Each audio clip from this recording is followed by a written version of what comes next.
101 FM, 790 AM. Also online, sportstalk1051.com. You got the video link, the YouTube live video stream. Also up there, you can get that link off of sportstalk1051.com. You got the app, Google and Alexa home devices. Bunch of different ways for you to be tuning in here on this TGIF. Thank gosh it's a Friday here. We've game day. Game number 2 for the Green and Gold preseason action against the Saints. The only game at Lambeau Field, the only preseason game at Lambeau Field. Hey, if you hate the preseason, we'll be halfway through it tonight, okay? Then only one more to go next week. So, what are you going to be looking for in the game tonight, in the contest with the Saints tonight? You know, if we use these preseason games as a way to do a little scouting, maybe checking out some position battles, guys playing for a roster spot on there. Who are you watching for? What are you paying attention to in tonight's game? All right, put on your scouting caps. Get your notebooks out. Number 2 pencils. You're watching. Who you taking notes on? All that good stuff. I've got my guys. I've got my players that I'll be paying attention to, and some of the other things that I'll be paying attention to in the game tonight while I'm in Green Bay. But see if we match up. I'm sure we got a few that'll be the same with everybody, right? I mean Jordan Love's probably still going to be high up on the list for everybody. I'm going to see how he looks tonight. Maybe looking at, again, the offensive line. Maybe the depth at edge rushers. The depth at the safety position, the back end. See if there's a little bit more improvement. Special teams.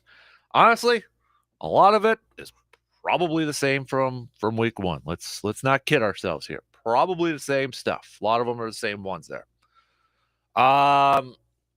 Rookie wide receivers, youngster wide receivers. I mean, the list goes on and on and on. I don't know I don't think Christian Watson will play tonight, but who knows?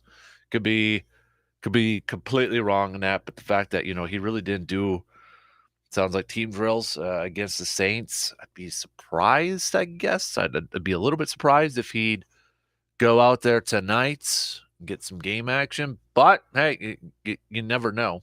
So, but maybe more likely that'll be against the Chiefs next week. So, I haven't seen anything official yet that Rodgers won't play, but we'll see. We'll see, I guess. But we'll go the coordinators for the Green and Gold for the Packers also spoke to the media along with general manager Brian Gutekunst. So we'll go through some of the highlights from their chats with the media yesterday. But yeah, think about it a little bit there. Maybe if you really want to get down into it, you'd be looking at the long snapper position if you really want to kind of deep dive into that, because Goody did say yesterday that it's not too late to obtain a veteran long snapper if they choose to go that way. But he said that they'll continue to assess rookie Jack Coco and decide whether he's the one or they need to go in another direction. So maybe a big night for Mr. Jack Coco in that special teams group. Also, hey, Brewers, they got the victory last night, or yesterday afternoon, excuse me. It was a day game. Corbin Burns picking up the W for the Brewers, his 9th win of the season, improving to 9-5. He went 5 2/3, 6 hits, 3 earned runs in the top of the 6th there. But Brewers putting up some runs a little bit earlier in the game, putting up Andrew McCutchen was the dude of the day. A couple of dingers for McCutchen. He's had some success against Heaney, but putting up that solo shot in the 1st. Brewers tacking on a couple more with his shot in the 3rd. Hunter Renfroe in the 5th, and that was enough for the Brewers to secure the victory. So they split the series against the Dodgers. Cardinals, I mean, they just walloped. I mean, they got the big win yesterday, but the Padres fell, so Brewers are back to one game behind the Padres for that final wild card spot. Now they've got the Cubbies. Got some day games down in Chicago, all starting at 1:20 today, tomorrow, and Sunday, before they head out west for a quick little trip to the Dodgers before they return home a week from today. So, all right, they split it up, got her done. Looking at this Cubs series, is it maybe this is a little too aggressive, maybe this is a little too strong, but given the fact that they are 3 games behind the Cardinals in the division, they are 1 back from the Padres. Is it too strong to say this is like almost a must-win type of series for the Brewers going up against the Cubbies? Is it still maybe a little bit too early? Is that a little too much right there? Or are you thinking, yeah, of course, it's got to be a must-win. I mean, you're going up against an inferior opponent. You got to take advantage of that. You got to start racking up some wins here. Racking up some series wins against teams that you should be getting some series wins against. Is it? Would you say it's must win, or are you like not there yet? Let's get to September. Let's turn the calendar and get to September. Then you talk about must win series. What do you think? All right, hit me up with some texts on that Shoe Doctors bullpen line 715-830-1912. We're gonna do a little transition 3 coming up a little bit later on with our good buddy Mr. Brandon Berg, sports editor of the Chippewa Herald. I know we had some high school football action. Well, at least some games were able to get underway last night. Some started, and they'll have to finish up later on today because of the storms and the weather. But Chippewa Falls got the victory over Holman. Oakland Memorial, they were getting ready for Carson Park. They're going to have a early morning game. Was it at 10:30? And then Menominee and Rice Lake, they're going to finish up their game later this morning, too. So weather kind of putting in a little bit of a damper for the opening of the high school football season for some teams in our area. But we'll break it all down with Brandon coming up. He'll be with us in about an hour from now, because right before him, we will catch up with our good buddy, Dr. Crow, Chippewa Valley Orthopedics and Sports Medicine, for a little inside the training room. Got a few things we got to catch up with him on. I want to talk to him a little bit about Zach Wilson's injury and some other stuff there too. But be good to catch up with Dr. Crow coming up in under an hour from now. Speaking of the NFL, obviously the big story yesterday was Deshaun Watson, the NFLPA, and Deshaun and his representatives coming to an agreement or a settling on a 11-game suspension, $5 million fine that will be donated to charities. So initially was a 6-game suspension. The NFL appealed it. Roger Goodell was out there saying wanted a full year. So they kind of met in the middle here, it seems like. But 11 game suspension for Deshaun Watson. So we will see him at some point this year. I believe I saw this. His first game for the Cleveland Browns at Houston, going up against the Texans. Oh, I saw Schefter. I'm going to bring it up here just really quickly, but pretty sure I saw Schefter. Yeah. Ooh, man. Because 1, 2, 3, 4, 5, 6, 7, 8, 9, 10, 11. Oh. Wow. All right. First game back is going to be in Houston. That'll be something. But that's the big news out there surrounding Deshaun Watson. They finally got that decision. So, hey, also 8:05, we're going to be announcing the latest winners for the River Country Co-op Cenex Small Town Gas Pass giveaway. So make sure you're tuning in. We'll tell you also couple new locations coming up starting next week. So if you want to get some gas and put it in your tank, make sure you're listening around 8:05. Okay, peeps, 8:05. Gamers out there, maybe you're pumped because Madden 23 is coming out or is out, I guess. Anybody still like, wait, I don't know. Do they still do this? I remember I worked at Best Buy when I was right out of college and, getting prepared for that and people waiting and, timing it out so they could get the copy right away. I know people used to like, as soon as midnight hit, they'd go and get it and then start playing it right away. Does anybody still do that? I mean, I don't know. But yeah, if you're into that, it's out. It's been a few years since I've done it. I'm 36 years old. I'm not the biggest gamer in the world, but I might have to go pick myself up a copy. I only do sports ones just because this might be the last one with like it's on an actual like hard copy disc. Everything's going digital, right? So maybe save it and maybe worth some money down the line. Put it up in the man cave. Never know. But hey, let's just jump into it right away here. Got the menu, got the breakfast menu going there.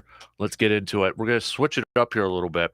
We're going to start off chatting a little game 2 preseason action. Who are you looking for? What are you watching for?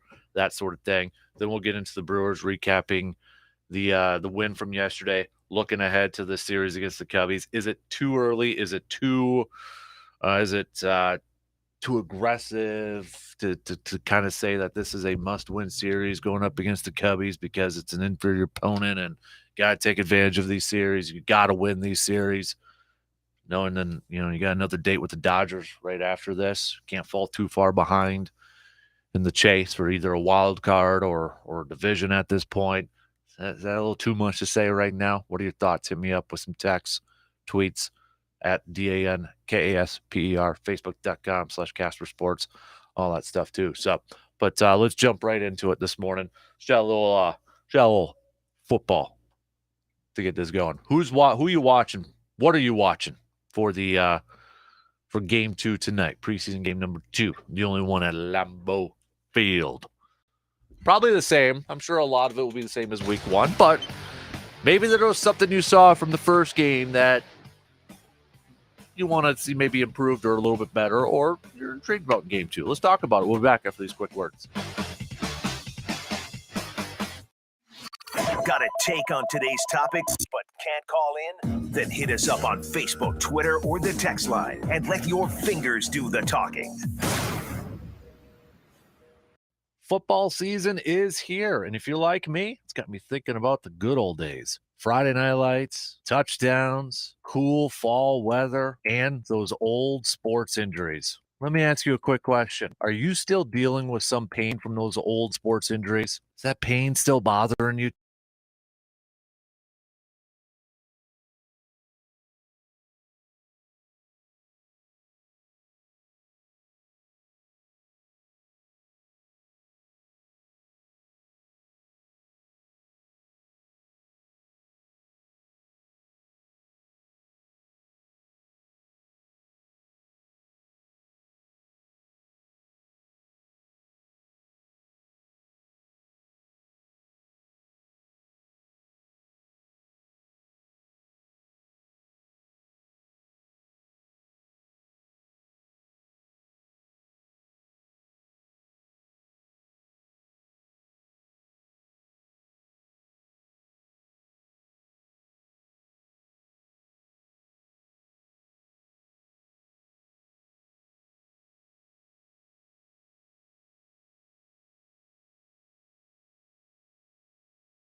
big shout out to all of our sponsors out there for helping us out. Of course, Princeton Valley Golf Course, Carpet City Flooring Center, Economy Furniture, the Dodge, of course, they're over there too.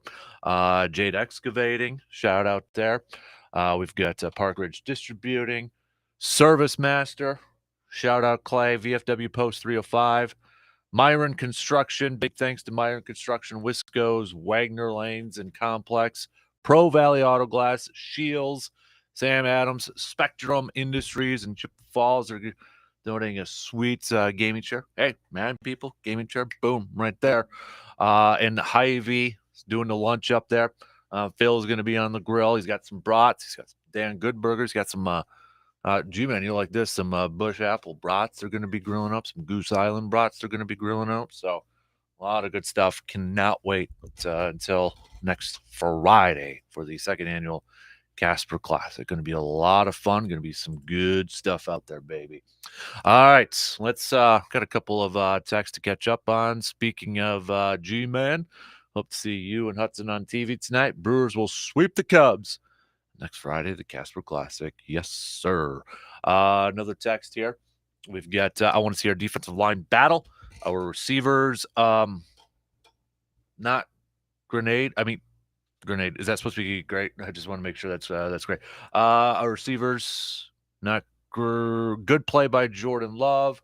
All of our new rookies ball out, hopefully. Living a dream, Jeff. Good morning, Dan. All you can watch for is depth at every level tonight. I'll be paying more attention to the defensive secondary, tight end play, and, of course, if Love looks more consistent with his fundamentals. Surveyor, first hole, I'm Stone Cold Steve Austin, 2 beers and crushing my drive. Set the intimidation early. I love it. Oh, that's awesome. I think the title belts are either coming today or Monday. I have to check the tracking here, but they're in transit. So I know Surveyor and Evil Surveyor got their eyes on that baby. All right, let's get things rolling here on the Wisconsin Credit Union opening drive this morning. Talking a little green and gold as preseason game number 2 coming up tonight. What are you looking for? What are you paying attention to? And I think a lot of us will have the same stuff, right? I mean, hopefully nobody's really too concerned about whether it's a win or a loss. But if you are, good for you, I guess. But yeah, I think it starts with Jordan Love. I think it starts with number 10.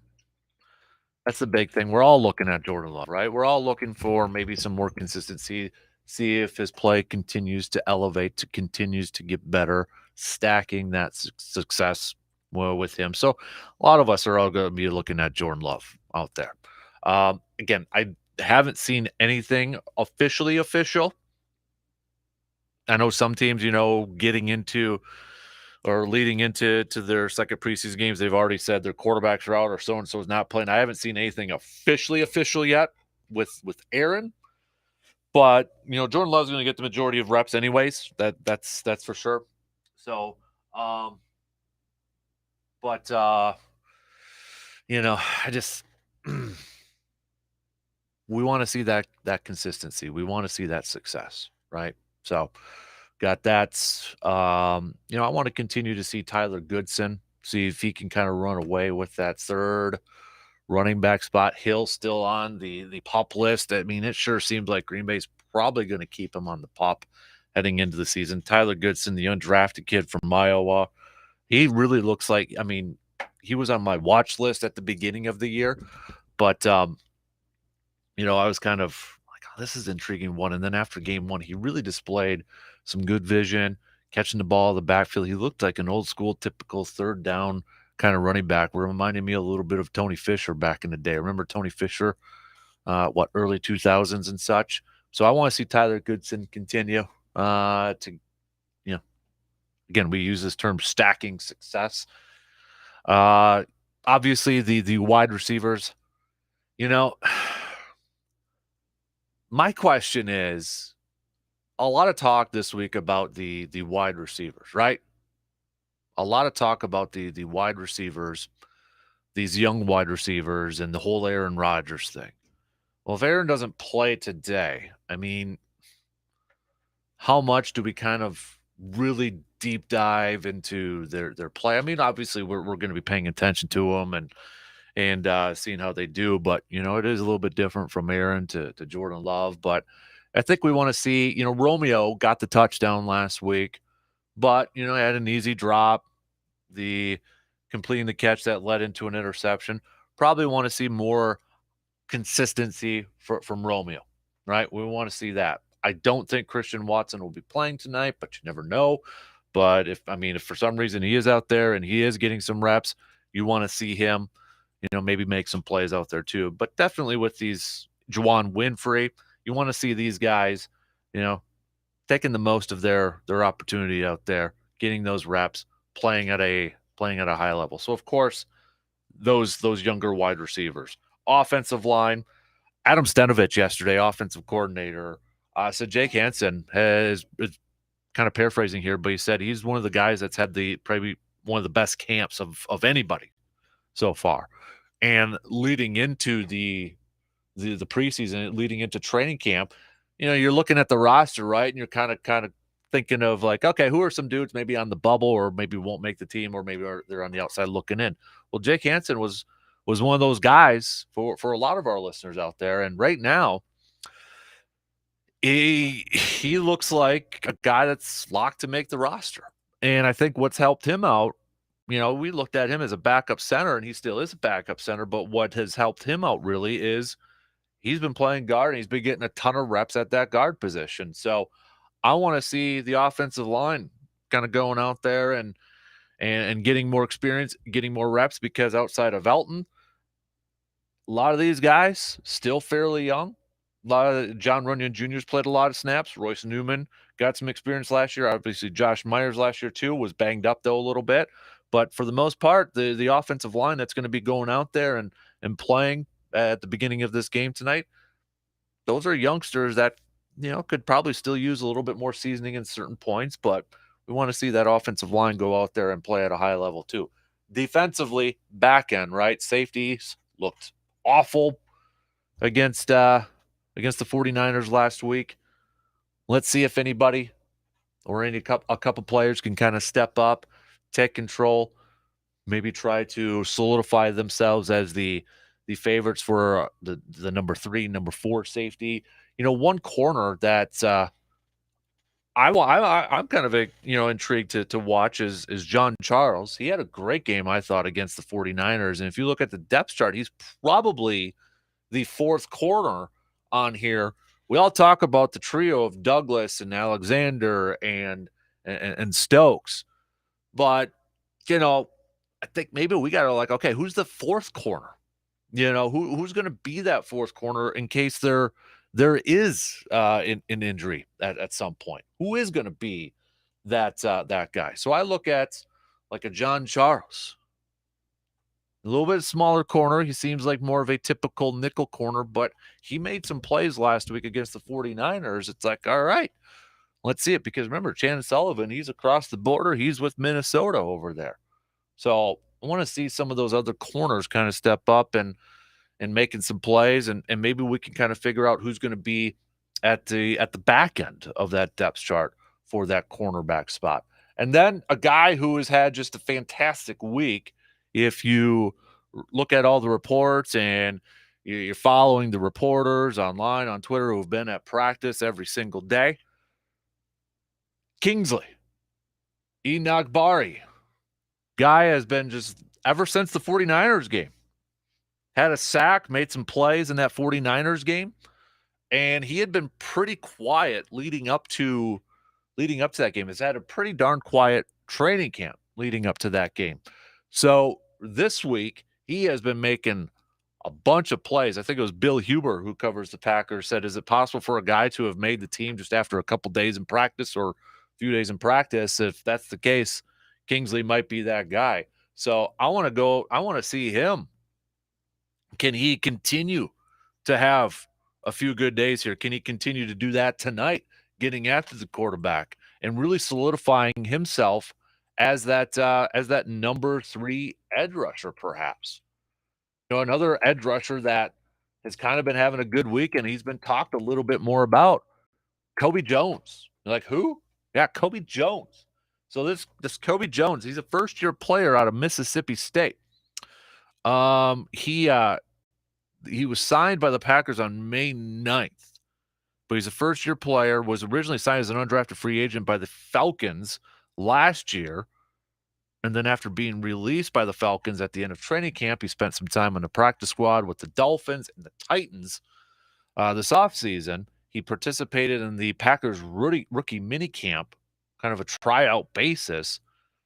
But right now, I mean, especially this week, he's been talked about a lot. Could he potentially maybe try to climb up on that depth chart for edge rushers? You know, Garvin's been there for a couple years. You got Hamilton over there too. I want to see the edge rushers, the depth at edge rushers kind of come into play here a little bit and see where that's all gonna, try to get a glimpse of how that's gonna look in terms of the depth behind Rashawn Gary and Preston Smith. So edge rushers to me is going to be a big one there too. And I want to see Devontae Wyatt out there. I want to see, I think we're for me at least, we know the top flight defensive lineman, Kenny Clark, it's Reed, Dean Lowry's there. Slayton has had a good camp, it sounds like. You got Wyatt over there. It might be, first glimpse for a lot of us to see Wyatt in action.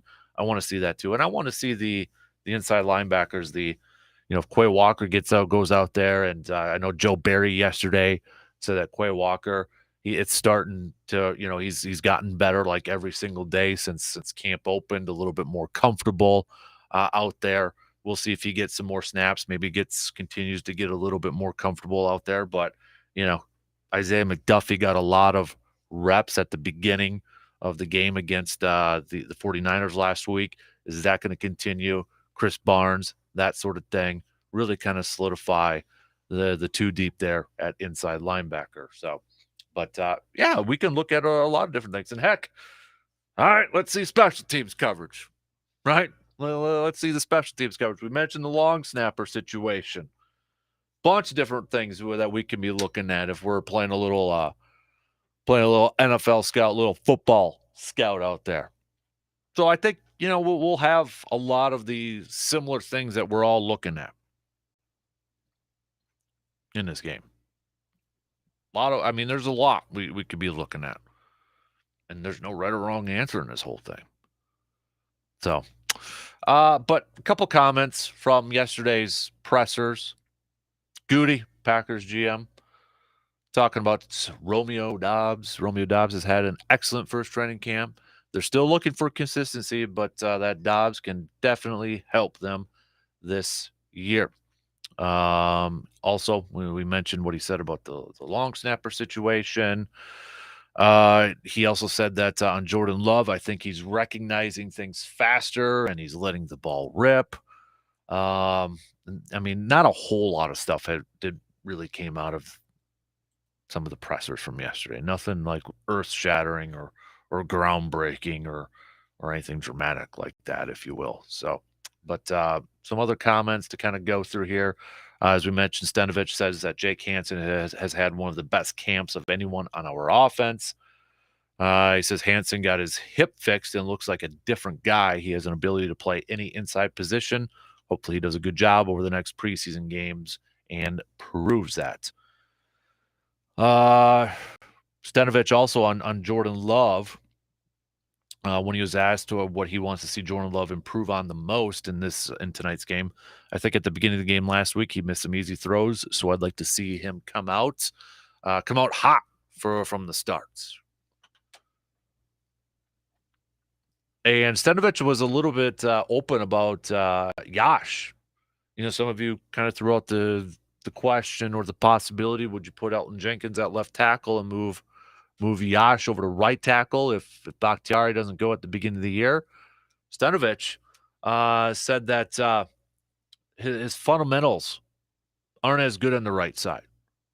Quote, he kind of struggles with that sometimes. He wants to see the same consistency on both sides. So don't expect, at least I wouldn't expect, if Bach doesn't play week 1 against the Vikings, I would expect Yash to continue to play at the blind side and Elton Jenkins going over there at right tackle. But Stenovich says he's making multiple contingency plans for the offensive line based on whether the unit has David Bakhtiari and Elton Jenkins, and just one of those two or neither. So he's planning. Joe Barry about his defense. Barry said that Jerron Reed brings a lot to the table, and they're going to move him everywhere. He can play up and down the line. He's talented enough to do that. He's going to help us out a lot. Quay Walker, you can see the more we get into this, the light starting to come on. I like this line from Joe Barry too. When he was asked about developing needed depth with this defense, he said, once we get into the season, we have 11 starters, and we have 11 starters in waiting. We don't have backups. I like that mindset. Asked about Rasul Douglas at nickel corner. Great feel. Has great awareness as a football player. I think you could put Rasul anywhere on the back end, and he'd find a way. He also did say Jair Alexander. It's not going to be Rasul Douglas. That's his spot. It's only going to be nickel spot. He did mention Jair playing it there. Darnell Savage playing a little bit of that slot role, that nickel role as well. So got versatility with that secondary. Rich Bisaccia also spoke a little bit to the media. When he was asked about Matt LaFleur, he said Matt LaFleur has a tremendous zeal for football. He's a coach's kid. All these coaches have these young kids, and the detail that he puts into the practice schedule and the detail he puts into a meeting, it's been different for me. I mean, Rich Bisaccia has been around for a long time. He's been on a Super Bowl team. And for him to kind of say it's been different for me, talking about, how much details Matt LaFleur puts in, I thought that was like, all right. That's a big compliment to Matt LaFleur. One other thing, Rich Bisaccia was asked about the importance of using starters on special teams to help set the tone. He said it should be used sparingly. I'd rather not put a starter who has to play 72 plays on defense and now have to cover 4 punts on there. So wouldn't like to see it. Would rather not. We'll see how it kind of goes once the season opens up, right? So those are just some of the comments from the media sessions from yesterday. But what else are you going to be watching? What else are you going to be watching for the game tonight? You can hit us up with some text, tweets, or Facebook. Brewers fans, Brewers got the victory yesterday, splitting the series against the Dodgers. The majority of you yesterday, when we asked, would you consider that a success? The majority of you said yes. If the Brewers were able to get the win and split the series, the majority of you said yes, it would be a success. So there you go. They split it. Andrew McCutchen kind of agreed with you too yesterday. Andrew McCutchen had himself a day. See the Brewers too, by the way, they've got this new thing. It's like a player of the game leather Harley Davidson vest that they're wearing. McCutchen was wearing it after the game. But now they got to go a little bit south, visit the Cubbies. 3 straight day games here. Is it too strong to say that this is a must-win series for the Brewers? Is it too early still? Or are you of the mindset you've got to win these games against teams that are below you in the standings, maybe a little bit inferior opponents and that sort of thing? Aaron Ashby on the mound for the Brew Crew this afternoon. But what do you think, Brewers fans? Let me know with some text, tweets, Facebook, comments on video stream, all that fun stuff. We're going to take a quick break, and then coming up, we'll get back to some more texts and all that fun stuff. Whew. Gotta grab some water. We'll be back after these words.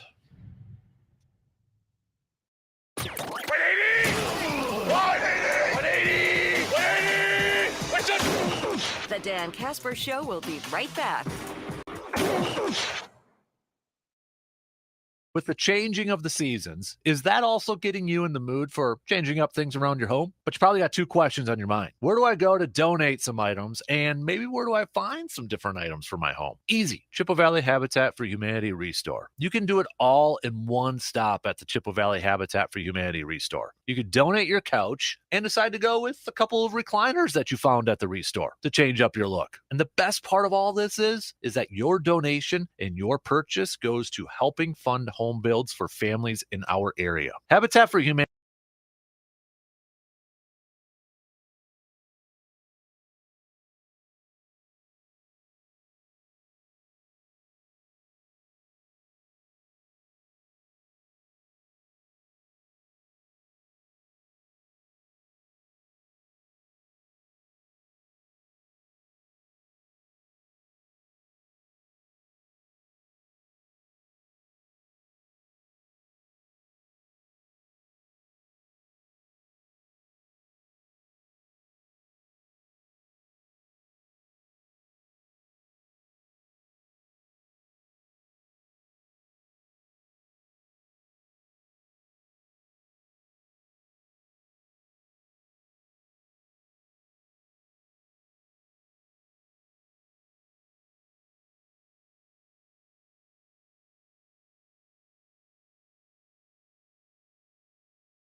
Raise your hand if you've ever taken your vehicle to a bunch of different places to get your oil changed. Probably too many to count. And you could probably start a scrapbook collection of all those stickers that you get reminding you about your next oil change. Well, now you have your new go-to place, and you'll never have to worry about finding another place for getting your oil changed. ASAP Used Auto Parts. They had to get the truck ready, get the oil changed before we head to Green Bay tonight. And ASAP Used Auto Parts, they helped me out. So like their name says, it was done ASAP as well. Plus, they checked the tires, the fluids, all that good stuff. So oil changes, tires, batteries, saving some money on auto parts. ASAP Used Auto Parts does it all with the top-notch service. You can check it out for yourself and set up an appointment today by calling ASAP Used Auto Parts, 715-514-4501. We got a couple of texts here. Drew from Eau Claire, someone pinched me. We have a day game for the Brewers and a primetime Packers game. I'm looking for a Cubs sweep because FTC, and I'm looking for Jordan Love to not collapse when pressured.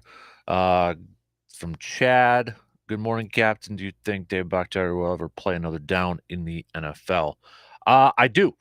Now, I think he'll give it a try. I think they will try it at some point. That's not to say it's going to be the same David Bakhtiari or, he's going to go on to play 5 or 6 more years. But I do believe at some point we will see David Bakhtiari give it a try on the field, suit it up and give it a try. And we'll see whatever happens after that. Whenever that does happen, I think there's going to be a lot of fingers crossed and, maybe some Hail Marys and, lucky rabbit foots and all that stuff. But I do. How he comes out of that game, that's a different question that I don't know if anybody really knows at this point. All right, we got about 9 minutes to the top here this morning. Good morning, C-Bomb. How are you doing? Good morning, Cappy. Tone it down. Day, Tone it down. I'm Come on. Jacked up. It's preseason. You don't need to be that jacked up for crying out loud. Tone it down. Man, primetime game on a Friday night. The Brewers playing today. Well, I'm not going to talk about the Brewers. I already said that earlier this week. But I'm excited about the game tonight. I can't believe you're not a little more jacked up bringing Hudson to his first game. It's not even 7 o'clock in the morning yet, so give me a little bit, okay? Well, you've been up since 4. Come on, man. Been up before that, bro. Might need a little bit more of a caffeine run. There you go. Well, maybe I'll swing by with a coffee and drop it off at the front there before I go to work, huh? What's on your mind there, big boy? Well, a couple things. First, touching on Bakhtiari, I resort back. I've mentioned it before on the program. Your discussion with Dr. Austin Crow, which, by the way, every week is my favorite segment of the show. I love listening to you two go back and forth. That's an awesome segment. But I remember Dr. Crow thinking that, with all the fluid they drained after a full year, he was worried he'd ever be normal again. And and even if he can come back normal, he hasn't played in almost 2 years. So is he going to be the David Bakhtiari we know? That's to me, like, I feel like we'll see him try it, but I think the big unknown is it going to be David Bakhtiari, or how long is he going to be able to go? That to me is the big unknown yet. Yeah, but I think we'll see him try at least once. And don't get me wrong, because I want him to be the David Bakhtiari of old. I want him to come back. Awesome player, love the guy. But unfortunately, I don't know if it's going to happen. And that being said, that's one guy I want to watch tonight is Caleb Jones. So I saw him. He walked right by when we were down at training camp. He's 6'9", 370, huge kid, but he's been working both tackle spots with the number 2s. So I'm kind of curious. He's an undrafted guy. I'm kind of curious to see if he makes the roster and how he does. He's a big boy, and obviously has some has the ability to be flexible, which they love at the offensive line position. So I'll be watching Jones, and then I'm also going to be watching Dexter Williams. I'm glad they brought him back, and I really think that third running back position is going to be key for this team this year because they're going to have Dylan. I wouldn't be surprised, and you've touched on it, if they have Dylan and Aaron Jones out there a lot together, and I think they're going to need a lot out of that number 3 running back this year. That's why I'm intrigued with Tyler Goodson, man. I really am. I like him. I like him a lot. Yeah, I like Goodson. I mean, he reminds me of Tony Fisher. Yeah, he reminds me of Tony Fisher for some reason. Pulling out a Tony Fisher reference. That is good. That is really good. But yeah, Goodson. I like Goodson. I love Dexter Williams, and I was shocked. He looks really good too. Hey, here's a question, because you brought it up. If Dillon and Jones are going to be playing a lot and they're going to be on the field together a lot, do you carry 4 running backs then? I don't see why you wouldn't. Mm-hmm. Especially, so here's the other thing. If you're carrying, if you're going to be playing Dillon and Jones a lot, that means you've altered the offense a little bit, and you've altered the offense, and one of them goes down, or one of them needs you need a stable of running backs. So I would rather see them carry 4 running backs than 3 quarterbacks. Yeah, I would agree with that. No doubt about it. I would 100% agree with that. So are you going to break out next week? Are you going to break out your prediction on the 53? I don't know if I'll do it next week. I might have to wait till after the 3rd preseason game. I only do one. Okay. I only do one. It's like the brackets, one of integrity. That is true. That is how you've always done it. So yeah, I didn't want to break the news early of when you plan on doing that. I figured you would do it. I just wanted to find out. So yeah, I don't do like I don't do one on the side. I don't do like a lot of people where they do 10 different versions, so they try to get something right. I just try to do one. Yeah, that's the way you do it. And until it comes to the bracket, that's done. Have your bracket of integrity if you want it. I'm putting in 1,000 brackets, man, because I might win some money. Well, okay, if you do it for that way, but you get a little bit more trash talk involved if you only do one and you win the whole thing. How many? Yeah, it's tough to do that though. So, but yeah, right. You can win the trash talk that way. All right. So, anything else you're watching tonight that you wanna voice before I let you go? Watch a wide receiver. I want to just watch everybody. What I love about the preseason is you see these, kids 3rd and 4th on the depth chart just busting their tail because they're giving everything they got, man. They want to earn a spot, And I don't know if you've watched Hard Knocks with the Detroit Lions at all yet. Yeah. God, I love those Hard Knocks, and I usually wait until the end of the preseason so I can watch them all in a row. But last night I watched the first 2 for the Detroit Lions.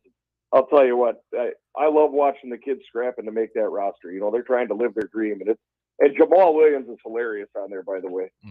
So I love that guy. What about if you're gonna piss like a puppy, get on the porch and let the big dogs eat. That's what I love about Jamal Williams. Run DMC, Dan Campbell too. I love listening to that guy talk. He's just like animal. He is a. If you were to build a football person, like physically and just like how they talk and their mindset, it's probably Dan Campbell.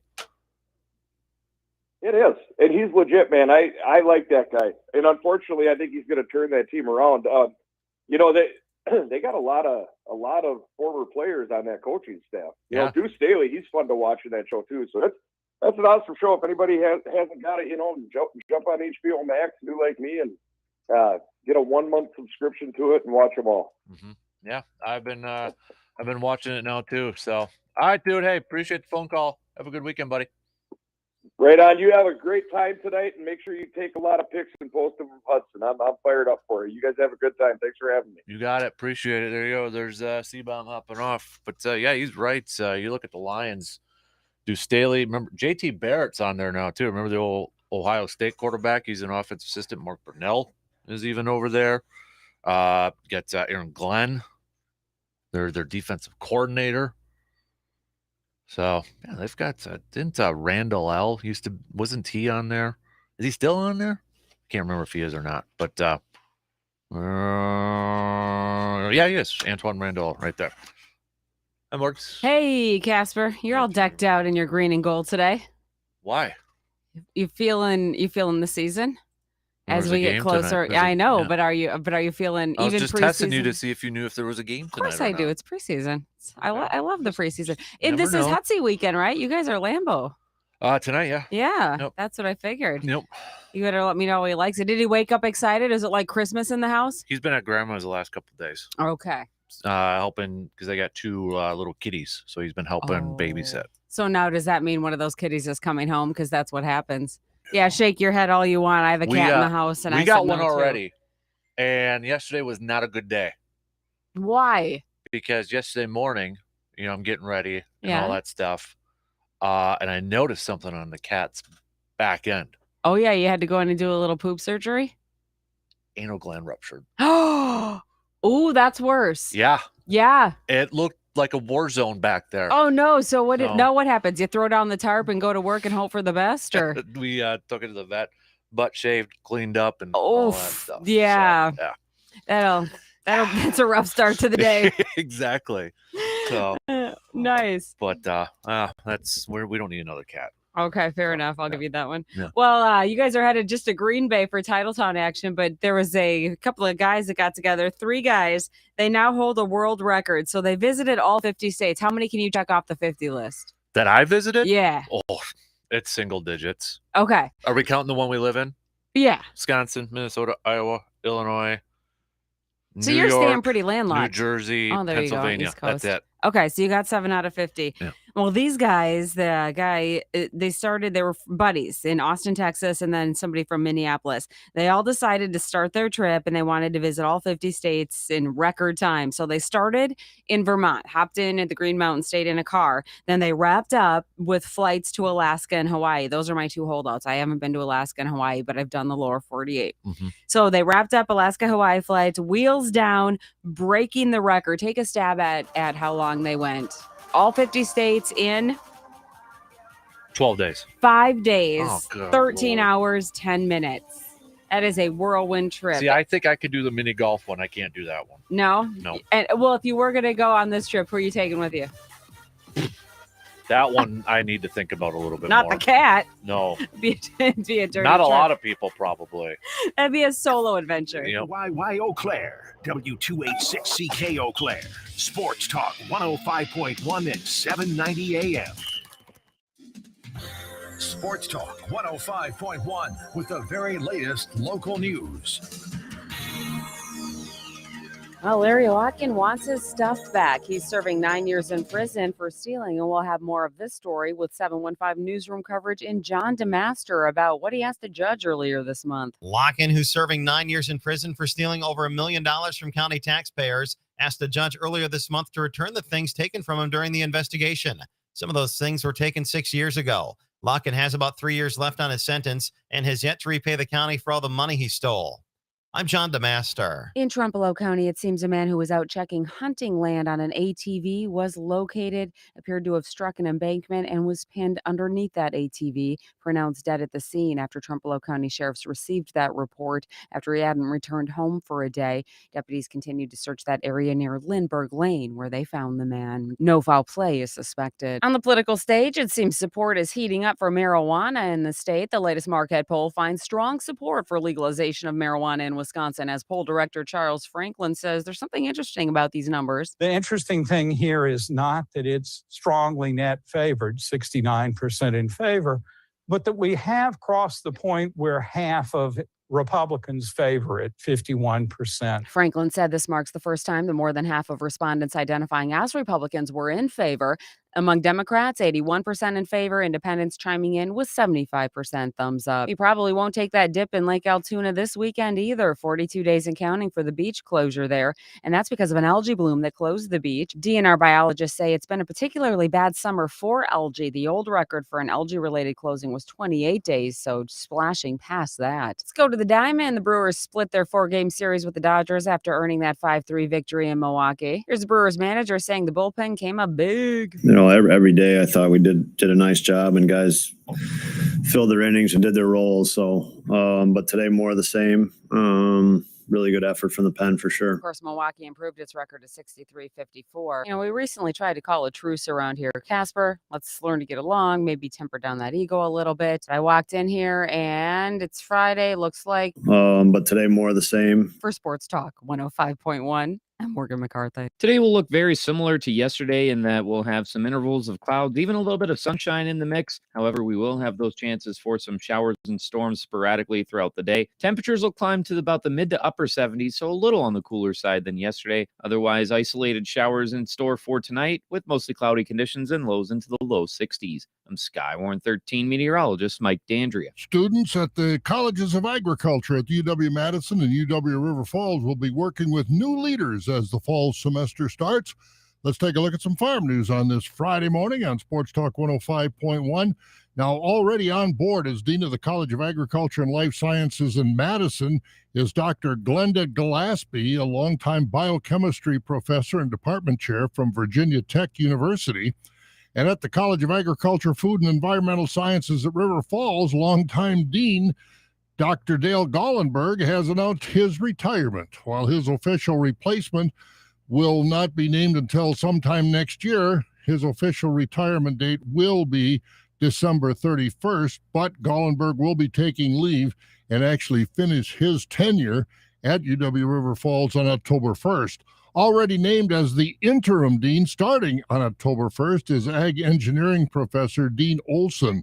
River Falls is currently taking application for the dean's position, with interviews expected to begin in mid-September with a new dean named and in place at the beginning of 2023. Gallenberg has served as the dean at UW.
Prime time.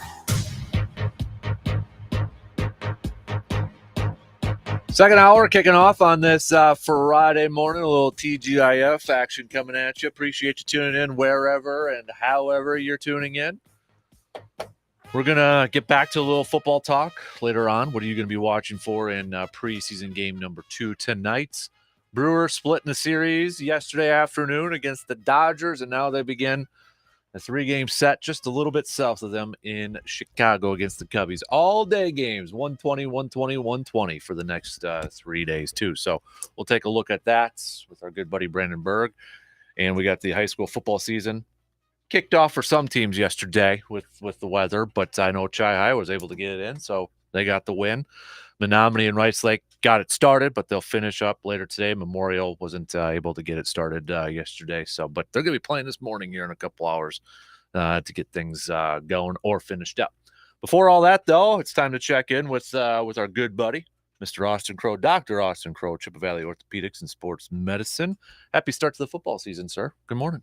Absolutely, you as well. I want to start with a little NFL talks. Zach Wilson. So in the preseason game last week, a lot of people thought, is that an ACL injury when he was scrambling and kind of fell forward awkward, and people were thinking the worst with an ACL, but it ended up being a PCL injury and a trimming of the meniscus. So a couple of things I wanted to ask you with this. Last year, he suffered a PCL injury, and he suffered it again. Do you think that previous PCL injury had any type of effect on this current injury that he suffered? Yeah, for sure. I would say there's definitely a link there. And then when they said he had to trim the meniscus. So this might be a really stupid question, but how does a PCL injury affect the meniscus where they would have to trim it a little bit? Yeah. So what happens is ligaments impart stability to a knee, right? So the PCL and the ACL are two ligaments that run between the femur and the tibia, and they basically prevent translation and rotation of the knee. I think we all saw the injury, right? So he had that kind of awkward twist and buckle, which is what makes people think of an ACL injury. But it certainly can be a way to injure the PCL as well. So when he steps and twists, because the PCL has some laxity or instability, it allows the knee to rotate, and that rotation is what causes the meniscal injury. So you get a little rip in the meniscus, they go in, trim it out, and as long as the PCL is stable enough, that's how he's able to recover so quickly. Interesting. So would he have to? Do you think he'll play with a brace or anything like that? Yes, I bet he'll have a PCL brace on. Okay. So like, when you said that his PCL injury, previous one affected it, would it be that it wasn't fully healed yet, or what would be the case there? Yeah, a good question. So when the PCL is injured, as long as it's not a complete disruption, it often has the ability to heal itself partially, which is different than the ACL. So there's times people have what we call a grade 1 or grade 2 PCL. We brace them, rehab them, and they heal. Now, how well do they heal? That's a little bit variable. So sometimes it heals almost back to normal, and sometimes it has just a little bit of laxity, not enough to give the person symptoms, but certainly it'll predispose them to an injury, because if they have an exposure, in other words, like a twist of the knee where it needs a really solid PCL, instead it's a little bit lax, that makes them more prone to an injury then. With those 4 ligaments in the knee, the ACL, obviously everybody knows about PCL, LCL, MCL. Is one more difficult to injure than the other? It depends on the mechanism. I would say probably the PCL is going to be the least commonly injured. The collaterals, so that's the MCL and LCL, those are often impacts from the side, right? So guys take a hit, the knee just kind of gets pushed in or out. ACLs are often non-contact injuries. So, the classic one, you see basketball player running, cut, pivot, the knee buckles. And that's why everyone thought was Zach Wilson. It sure looked like that, didn't it? But PCLs are a little bit less common in that regard. So when we see those, it can be like a direct blow to the front of the knee, or you land kind of on the knee. Those are mechanisms. So I'll admit, when you saw it on TV, it didn't look like a classic PCL injury, but I think because of his previous injury, that's why it happened. Interesting. Inside the training room, Dr. Crow, Chippewa Valley Orthopedics and Sports Medicine, joining us here for this morning. And I know, everybody was on Twitter trying to figure out with Zach Wilson's injury, is it ACL? Some people, there was one report out there that they thought it was a bone bruise too, and people were like, "Well, how do you have a bone bruise off of a move like that?" I instantly thought of Giannis, because Giannis had the bone bruise, right? Oh, bone bruises are incredibly common. In fact, really, with any significant ligament injury, you almost universally have a bone bruise, because, like I mentioned, the knee will translate or shift, rotate, whatever. A lot of times the knee stops moving is because it hits itself, and when it does, boom, that's a bone bruise. Yeah. So would you say, like, when people hear bone bruise, they think maybe we kind of generalize it too much, like how we get a bruise, like if you hit your arm too hard or something like that, you get the black and blue mark? Absolutely. I think bone bruises are mischaracterized a lot. I mean, I think, first of all, people think it's not that big of a deal. Like, bone bruises can be pretty nasty. Not in the sense that it's like a long-term injury, but there are people who are in crutches for 2, 3, 4 weeks or longer, sometimes, with really bad bone bruises. They can be that bad. So it is something that can be significant, but it's often just pain that drives the symptoms, not like actual damage that's going to cause long-term problems. You've said it how many times on this program? Not every ACL injury heals the same. And well, we've got a perfect example in Green Bay with Elton Jenkins, back at practice, and he tore it, had surgery in November, towards the end of November there. So he's already back, and yet everybody's still waiting for David Bakhtiari. But for anybody that asks, with ACL recovery times, we can look to Green Bay now and see these perfect example of two guys, and not every ACL is the same with Bakhtiari and Elton Jenkins. Mm-hmm. Yeah, and Jenkins looks like he's playing well, and all the reviews, if you will, are coming out great of how the knee has come along. And Bakhtiari, it's been a little more closed-lipped, and it's hard to say exactly what's going on, but there's still concern, of course. And then the other thing, Robert Tonyan came back from an ACL injury. And maybe I'm overthinking it, but I saw some people kind of talking about too. He's not wearing a brace when he's out there. Is that smart, or is that just kind of maybe over-exaggerated a little bit? Yeah, so that's a good question. There have been pretty well done studies that look at bracing knees after ACL reconstruction. And I'll say it again, not all ACLs are the same. But for a standard isolated ACL, there really isn't a huge advantage to bracing. So with my athletes, I usually give them the choice. Now, there are some exceptions with like multi-ligament injuries or maybe some cartilage or meniscal injuries that push us that way. But for a standard ACL, there really isn't a clear advantage to them. So it's often players' choice. Now, I've seen like David Bakhtiari, and maybe it was Elton Jenkins too. They've got like these long the full length sleeves on their legs too. How different is that? And is there much? I got to imagine less bulky than like a knee brace on there. But like, is that just like a big compression sleeve that they're wearing on their leg? Usually, that's often what it is. Yeah. So a lot of times, guys, even for months after these types of surgeries, are a little more prone to swelling in the leg. So often they'll wear compression stocking. And there's other advantages: blood supply, keeping the leg warm, that type of thing. Does that, because I think we have all, or at least maybe I was the only weird one as a kid. I'm like, oh, I'm going to wear an arm sleeve because that's cool, but all that, but like AI. Exactly. Right. But is that just or the jumpers band? Remember when that was like cool? Oh yeah. On the knee there, but that's to hold ligaments in place, correct? Or kind of like keep it warm in that? Well, yeah. Compression sleeves. The theory is that they, keep the muscles warm and keep blood supply and help pull the blood supply out. So like, blood comes in, comes out in a better fashion. So is there like a study that says it really prevents injuries or those things? Not necessarily, but they actually do serve a role with minor aches and pains and providing a little bit of stability. They offer it, and they're not too bulky. So is there and they're stylish. Yeah, exactly. Has there been any of those or like any of those? I don't want to like kind of downplay them or anything, but is there kind of been, how do I want to phrase this? Some that maybe get a little bit too hyped up, but they really don't do anything for you, like those jumpers bands or anything like that. Yeah, I mean, a lot of those aren't really going to be great for prophylaxis. So now, if you have jumpers knee, those bands can actually help.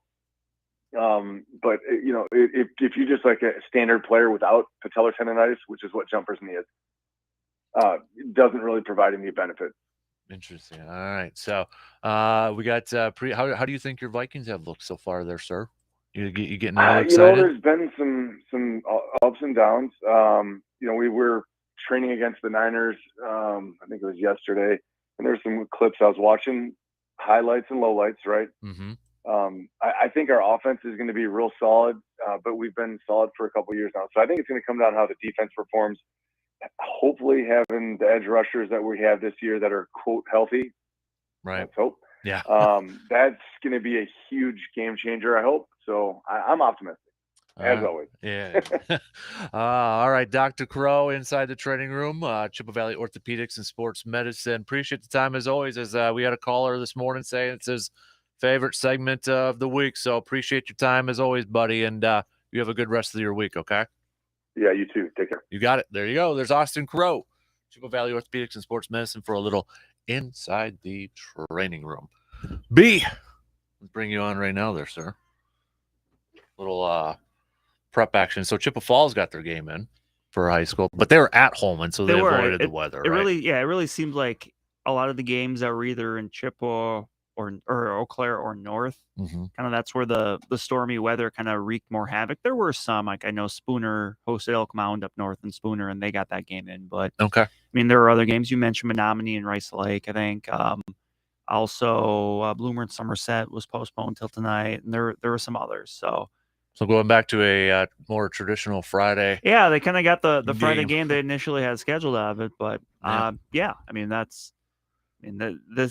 it's not the first time. Especially, it seems like it's always in those first few weeks. Like I remember a few years ago, Chippewa playing your Medford Raiders, and the game got one time it got, I think, pushed till Saturday. The other time it actually got pushed to like pretty late Friday night. Mm-hmm. I remember like the game getting done at like 11:30. Yeah, just because of the rain. Right. Like you could see it was going to let up, but the storms were around. But yeah, it was.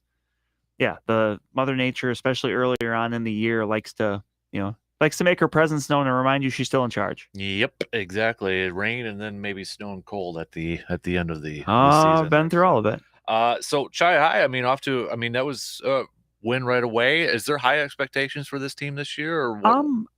I think that Chip was in the same spot a lot of teams in the Big Rivers are, where they had a lot of graduations from last year and they like the group they have. It's just that when you have a large group of pretty much new kids, you can't ever really fully be sure what to expect just because they haven't hit the field yet. Now you can hit the field and take off and be running, but it's not always the case because you can practice and you can scrimmage, but there's just no substitute for getting out on the field and seeing. Like right now, like you can watch the Packers in preseason all you want, you can watch the receivers in preseason all you want, but what really is going to matter is starting week 1 when Green Bay is in Minnesota. Like, how are they reacting to everything going on? Right. Like, there's just no substitute for that. Right. But Chippewa came out and they looked like a lot of successful Chippewa teams over the years in that they could run the ball. They had, I think, 4 different kids run for touchdowns. They ran for over 300 yards.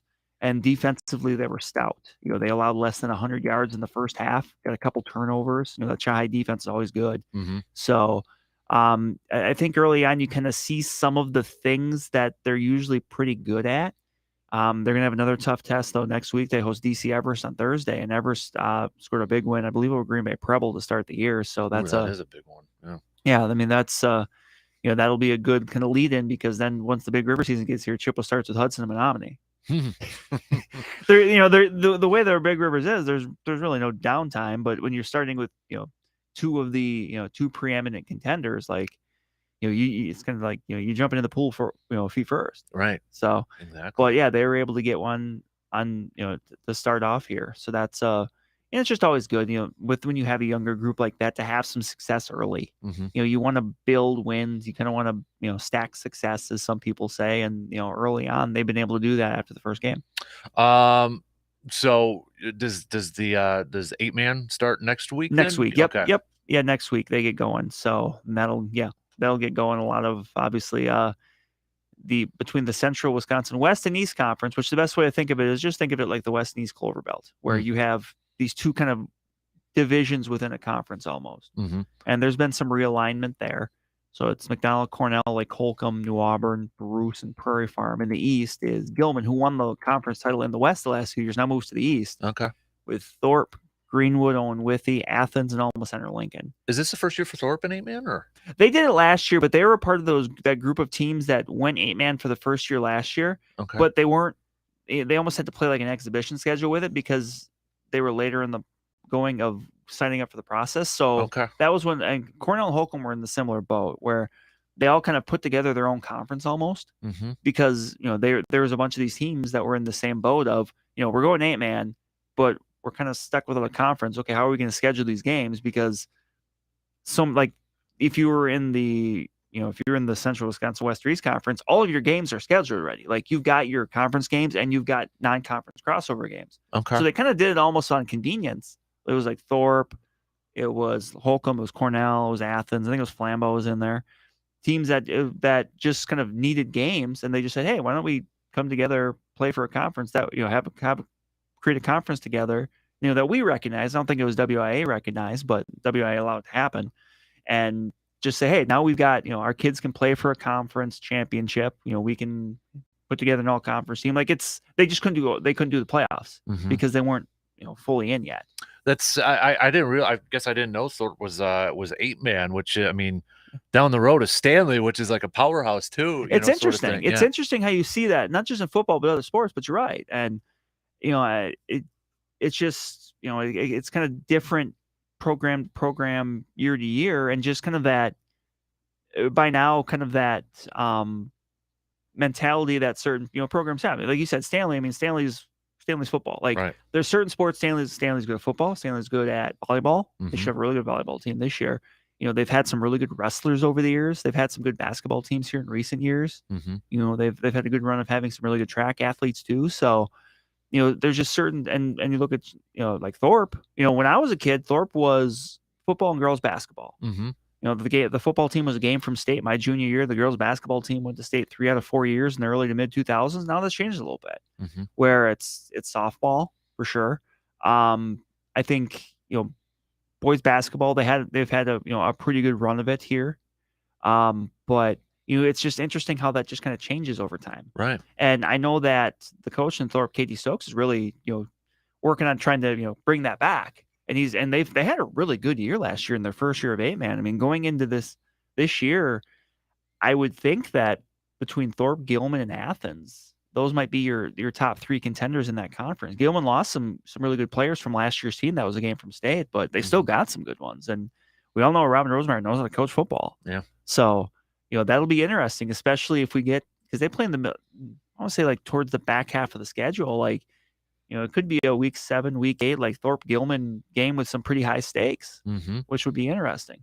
On your one of your previews, your 8 matchups to watch this fall, you've got one tonight. I do, and that's where I'm going to be. Yeah, with Cadott at Stanley Boyd. Correct. With Correct. So, why did that make your list? Well, you got 2 teams coming off playoff berths. 2 teams that return experience in the trenches. I know Cadott brings back, I think, all 5 of their starting offensive linemen. Stanley Boyd's pretty much in the same boat too. Like that's where the experience for both of these teams is. It's in the trenches, and it's a rivalry. It's a rivalry. Stanley Boyd's controlled. I think they won 15 in a row. I mean, that's Stanley Boyd's is a great program. Like it's right.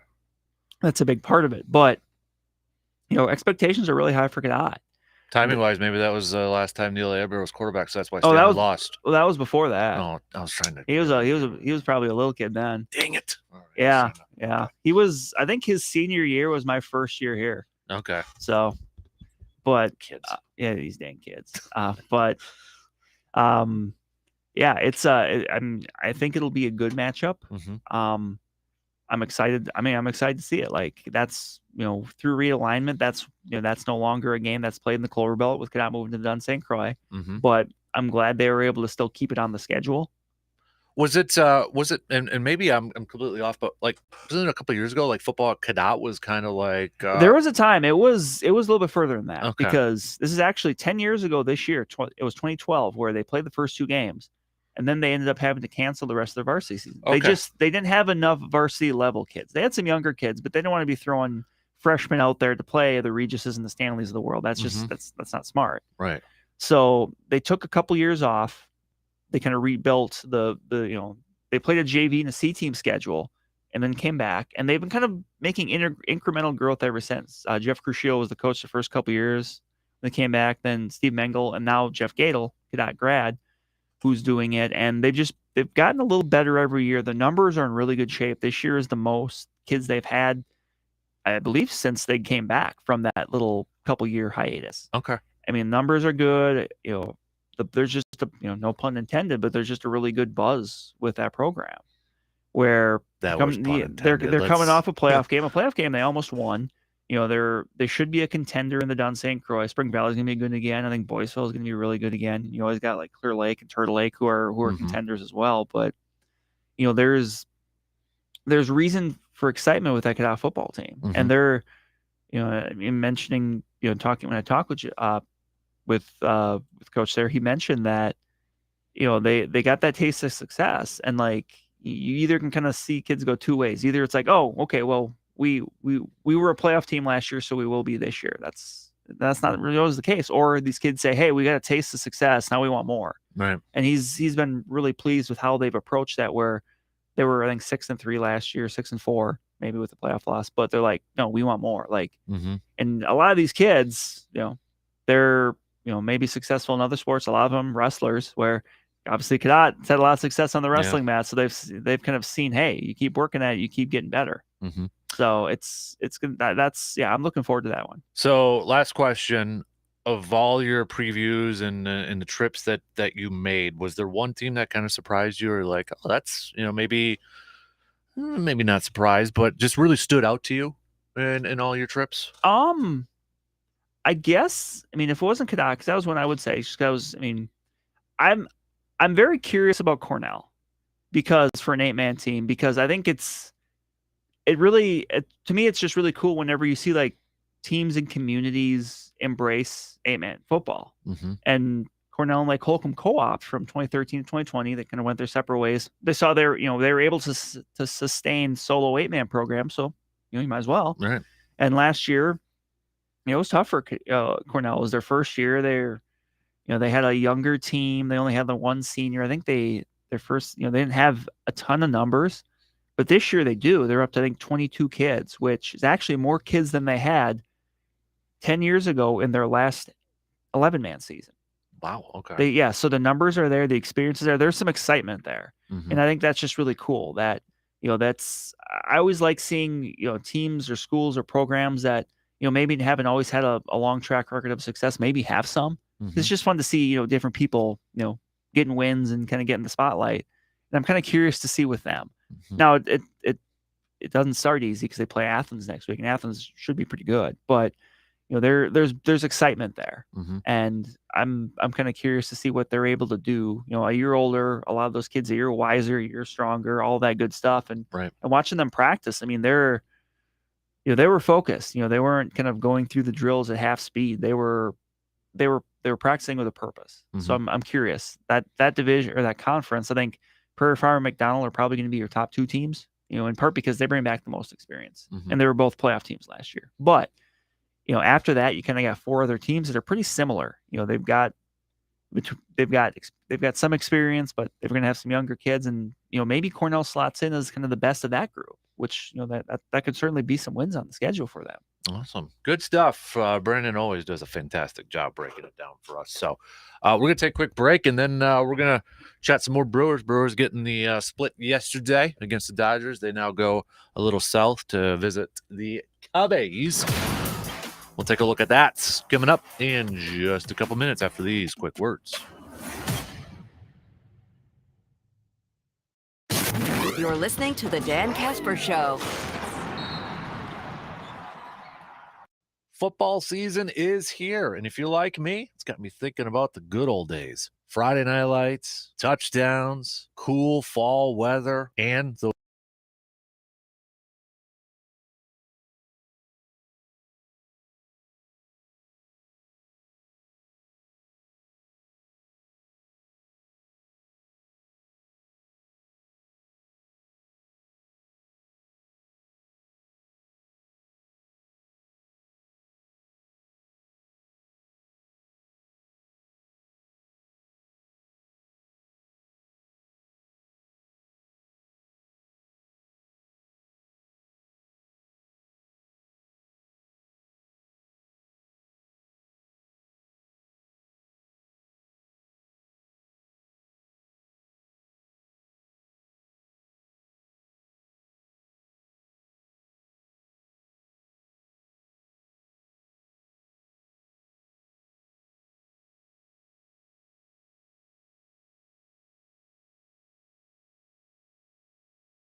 is, who's number one on your draft board this year? Hams. Is it that stud running back? Is it the MVP quarterback? I'll let you in on a little secrets. My draft board consists of players named Aaron, Matt, Ben, and Jason. Anyone from the Carpet City Flooring Center team, because when it comes to getting that new floor in your home, don't live in that fantasy world. Work with the best and the most consistent winner there is. That's Carpet City Flooring Center right here in Eau Claire. The entire team there will become the best teammates you could hope for. And I know this from my own experience. So stop fantasizing about that new floor. Make it a reality with the best team in the biz, Carpet City Flooring Center in Eau Claire. All right, Brandon, I'll ask you the question we asked yesterday before the game. Now that we know the Brewers split. They split with the Dodgers. Do you view that as a success? I think so, considering how the Cardinal series kind of went. Mm-hmm. Like, on the one hand, it is a little frustrating to look at the pitching in that series and realize you could have maybe won another game, right? If the offense, was a little bit better. But like at the Eric Lauer one, yeah, that's the one that where he made a mistake. Like he made one mistake. But, all things considered, the Dodgers are the hottest team in baseball. And to be able to come back with it on, after being down 2-1 to even it up, you feel like maybe there's a little more there, but at the same time, given how the way the last few weeks have gone at times for the Brewers, you also could say, it could have been a lot worse. Mm-hmm. And, splitting at this juncture, not the worst thing in the world. You just can't make a habit out of it, kind of going forward. But for now, against the hottest team in baseball, to hold the team, the leading scoring team in baseball down like they did, that's a coup to the staff. Right. Everybody's going to be talking about the hater trade and all that, and it's still out there. A buddy of mine asked me about this yesterday. Are you as critical of the hater trade and all that? And I'm like, we're kind of talking about it, and I'm seeing people talking about it more because hater's not lighting the world on fire. With the Padres either. He hasn't pitched very much there. But last night, and if you didn't stay up late, and I didn't, I saw it this morning when I woke up. But they brought him in the spot to kind of in the ninth. And he gave it up. Yu Darvish pitched into the ninth, I believe, but then, it kind of got away from him, had some runners on base, and Josh Hader really couldn't stop the bleeding, and they lost. Mm-hmm. It's almost like, are the Brewers losing because of what they got in return for Josh Hader? I would say no. But are they losing because of the mindset of the clubhouse after that? Maybe at first. I don't know. I think they've kind of moved past it a little bit. And I kind of thought, I think I even said at the time, I thought it would take, it'd take a little time. But to me, now that we've had a few weeks to kind of look back at the trade deadline, I'm more frustrated the team didn't do anything with the offense than that the team traded Josh Hader, because at least with the Josh Hader trade, I can understand the rationale. Now, you can make the case, okay, did they get enough, whatever, yada, yada. And that's fair. But I can understand them saying, you know what, this is going to happen at some point. Mm-hmm. Let's do it now.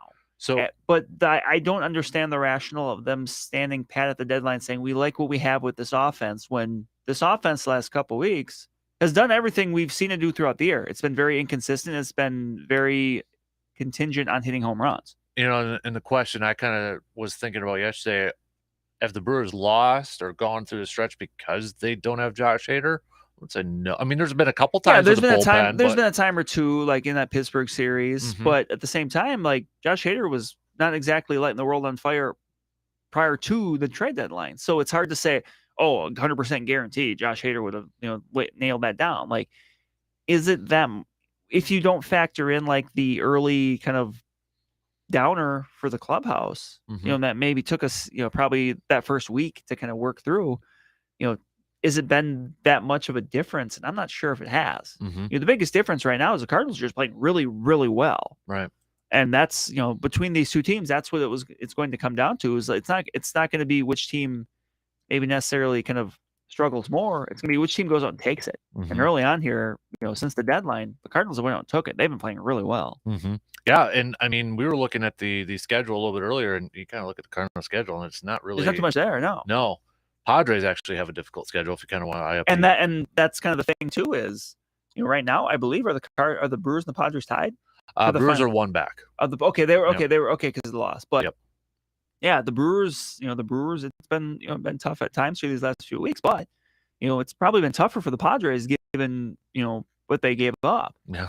Juan Soto, Bell, and Hader, you're excited, and then It's the Fernando Tatis Jr. Yeah, too. it's just it's been a rough few weeks for the Brewers, but it's been worse for the Padres. Could you imagine if somehow, I shouldn't say somehow because it's definitely possible, but with the whole Hader thing, and it's the Brewers that squeak in the playoffs. Yeah, and the like by Padres like a don't. game or something. Yeah, that would be very interesting. Mm-hmm. Would you term this series with the Cubbies a must-win? Or is that too early or too dramatic right now? I don't know if it's too early, but I would say it is from the. I would say it almost is from the mindset of the division.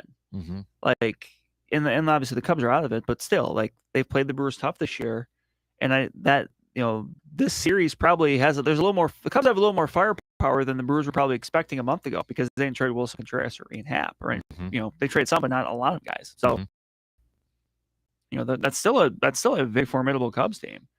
So, yes, from the rationale of just trying to pull the nose up a little bit, and I think coming out of that Cardinal series, they did a little bit with what they were able to do against the Dodgers, but you want to be able to go and win that series at least if you can. So, I probably wouldn't say for sure must win, but I'd say you probably should. Mm-hmm.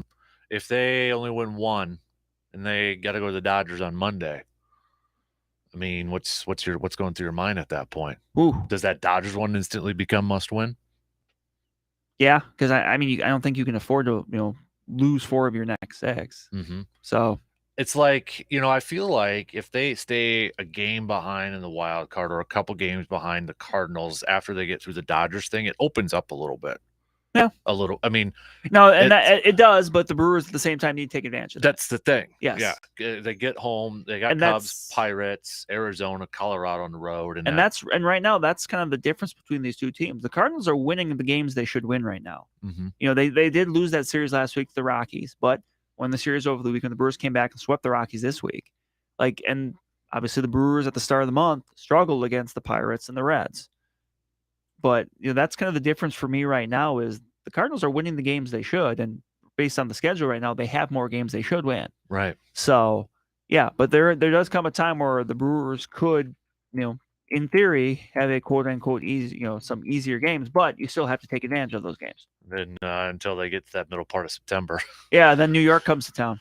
St. Louis, New York, and New York. Yeah, both of them. Yeah, that's the next time the Brewers and the Cardinals play. They have two-game series left, and the Cardinals are up 1 in the season series. Remember, there's no game 163s anymore. So you need to win that. You need to whoever wins the series. And right now, the Brewers don't have a lot of tiebreakers against other teams. I think they're down to the Cardinals, but I think they've lost to both the Padres and the Phillies, which would be important for wildcard purposes. Right. So, and speaking of the Cardinals, dude who's been like on fire these last 30 games too is Pujols. Yeah. I was looking at his numbers, 79 at-bats. His last 79, he's hitting 342 with 7 dingers. And they're doing a really good job of keeping him in there versus lefties because, there's a pronounced difference with that. But they're able to do that, and he's producing. Like, I think, when he went back to St. Louis this year, because even in the last few years as he struggled, he still hit lefties pretty well.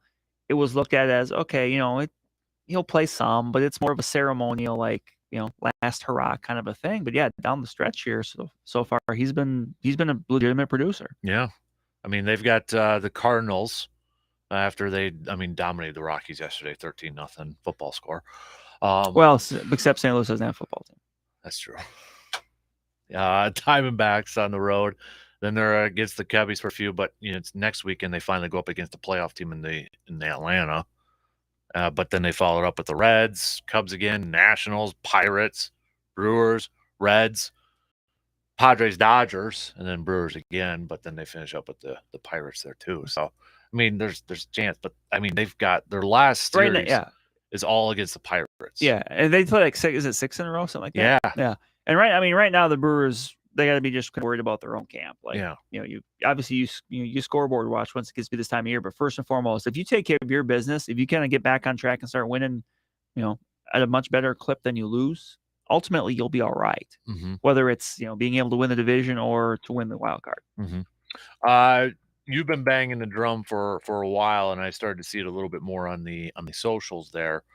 But do you start playing Keston Hiura more and more and more? I mean, you've been banging that. That's been kind of talked about a little bit more on Twitter now, it seems like. Well, the last few games, I mean, I feel like the one of the early seasons of Family Guy, which I will stand by that, like the first 4 seasons are great, and then ever since, not so much, in my opinion, anyway. But the skit where they had the really long intro when they're watching Maude, which was like a 70s TV show, and finally Peter Griffin just puts his hands up and goes, "Ah!" That was me these last couple of games watching Keston here actually get to start. Like, ah! Finally.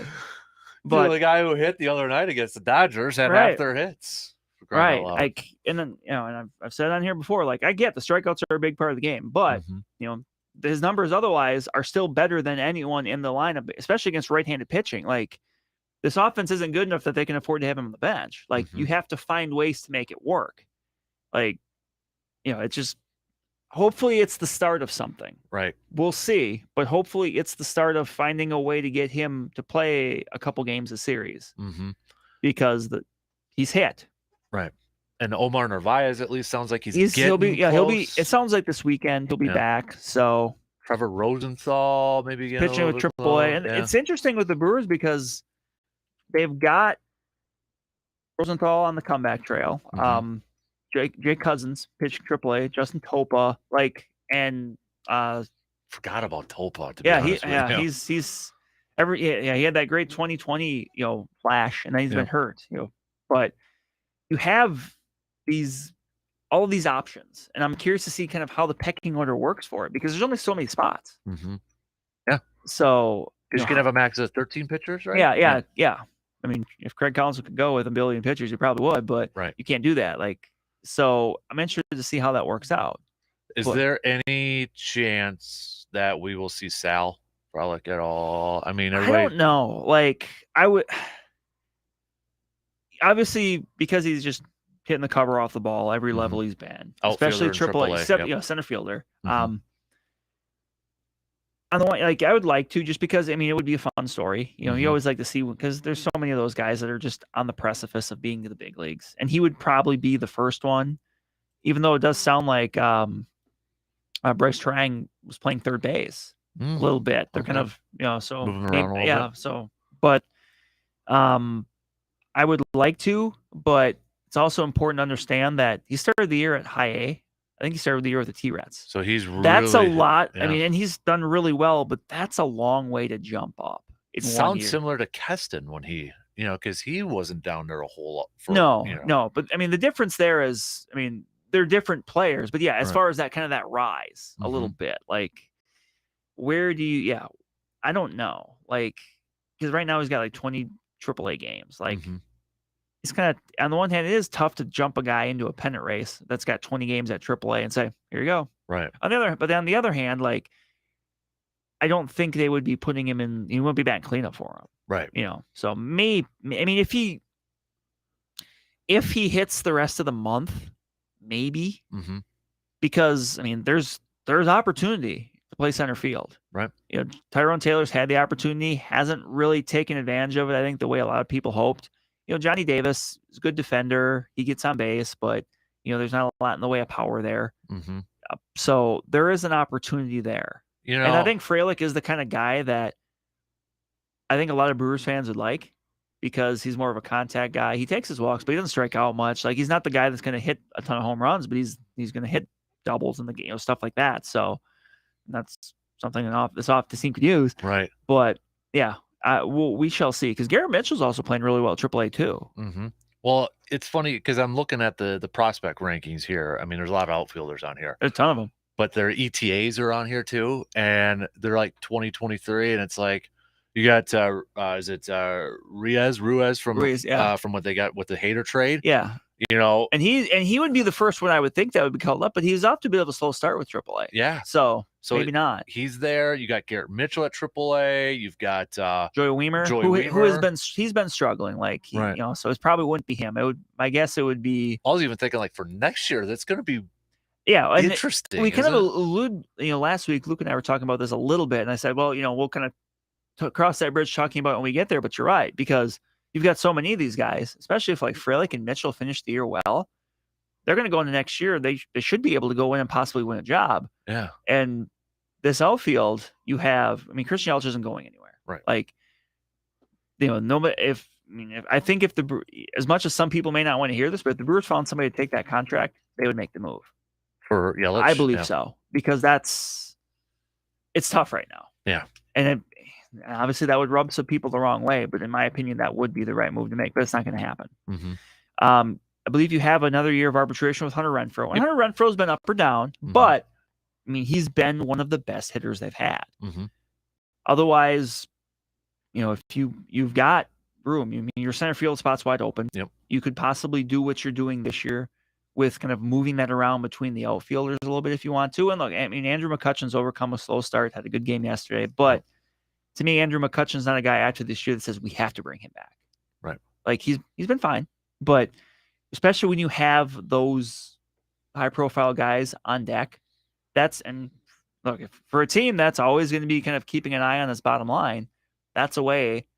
If you go that route to give you get a couple of those guys there, then suddenly that's a little money maybe you can spend somewhere else.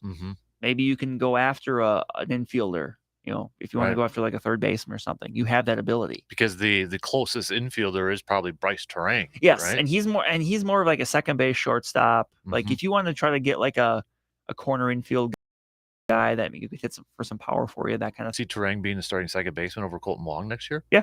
I could see him or Luis Arias. Like, even though Colton Wong has really turned on the second half, I think I mentioned on here that to me he was one of the more disappointing players the first half. He just the offense wasn't there. The errors were weird, and too. and even the defense wasn't there.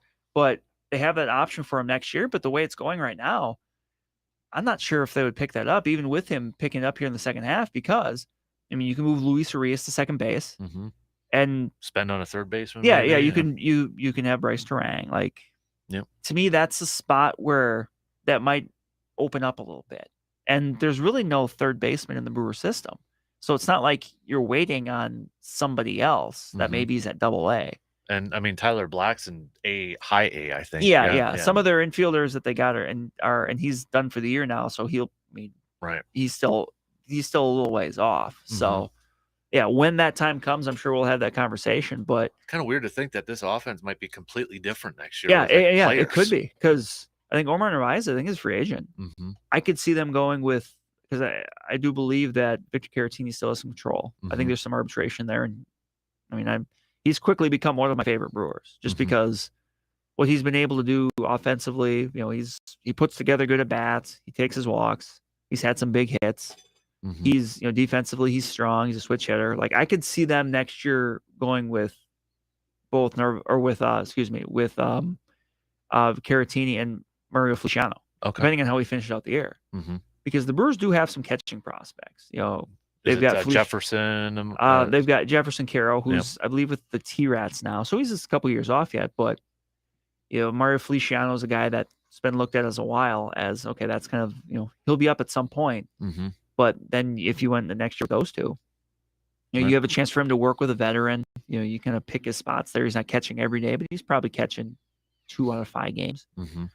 But seems like the Brewers have always kind of developed catchers. They have, and even especially guys off the radar. Right. Like I go back to Jonathan Lucroy, the first one, because he was a really good player, but he was never a high prospect. Right.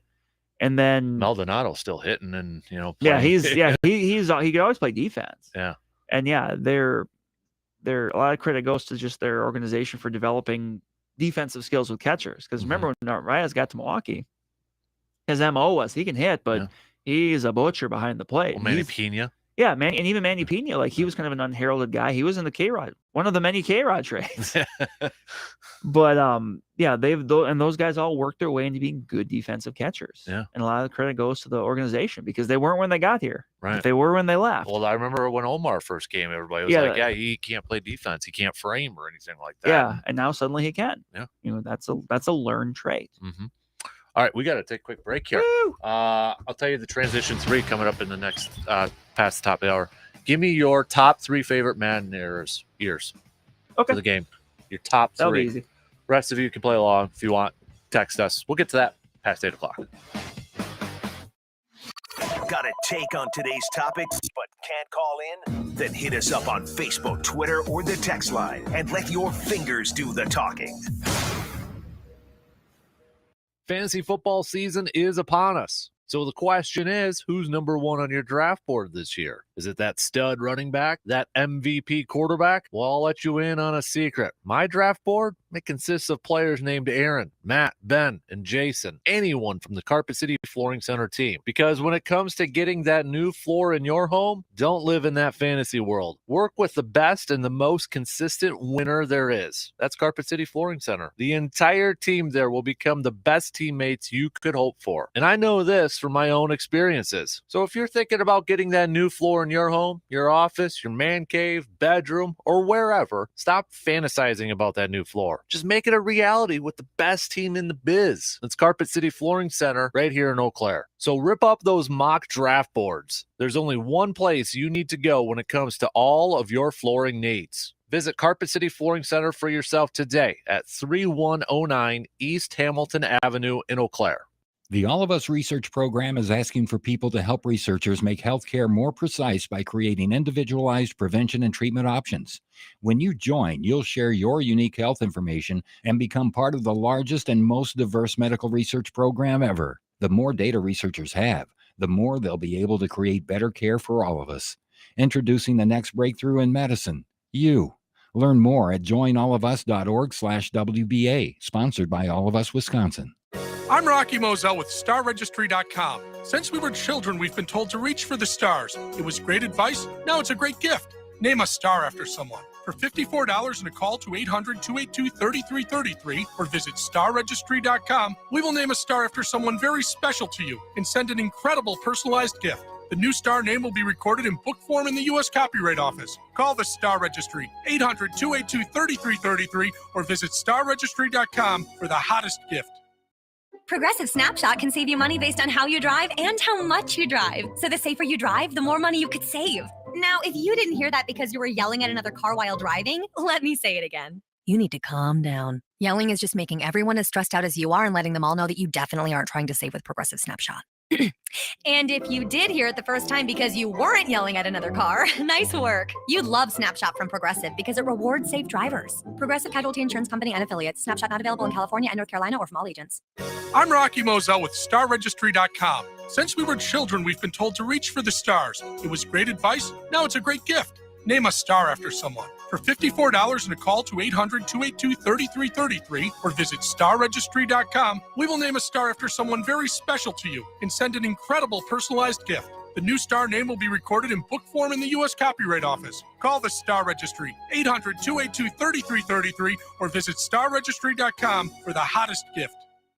Have you ever thought you'd like to buy and sell houses but didn't know how or where to get the money? My name is Ron LeGrand, and over the past 40 years, I've bought over 3,000 houses without using my money or credit and taught thousands to do the same. Today, even in a virtual environment, we buy nice houses in nice neighborhoods using no banks, realtors, contractors, or other costly entanglements, and build huge cash flow and wealth without the hassle of tenants, all without credit and little or no money. Text OFFER to 99799 and I'll send you my free training. That's OFFER to 99799. More than the scores. More than the news. It's Sports Out the Squeaker. The Dan Kasper Show.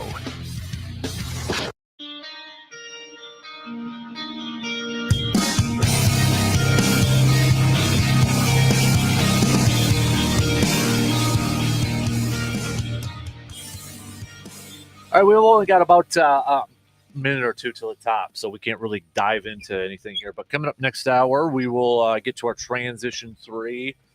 Any of you that would want to play along, your top three Madden games of all time since it's officially released. I don't know if anybody actually did the midnight thing. They still do that.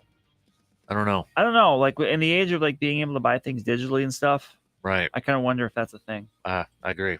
So, but we'll do our top. We're going to go back to our youth, possibly. I definitely am. As anyone that knows me knows, I've had my issues with Madden over the years. So you have. So you guys can play along if you'd like. Text us 715-830-1912 on the Shoe Doctors bullpen line. So we'll get to that. We'll throw in a little college football talk as well. Got a couple weeks until kickoff for that. 15 2 days. weeks. 15 days, yeah. Okay. Saturday. That's right. Saturday of Labor Day. Mm-hmm.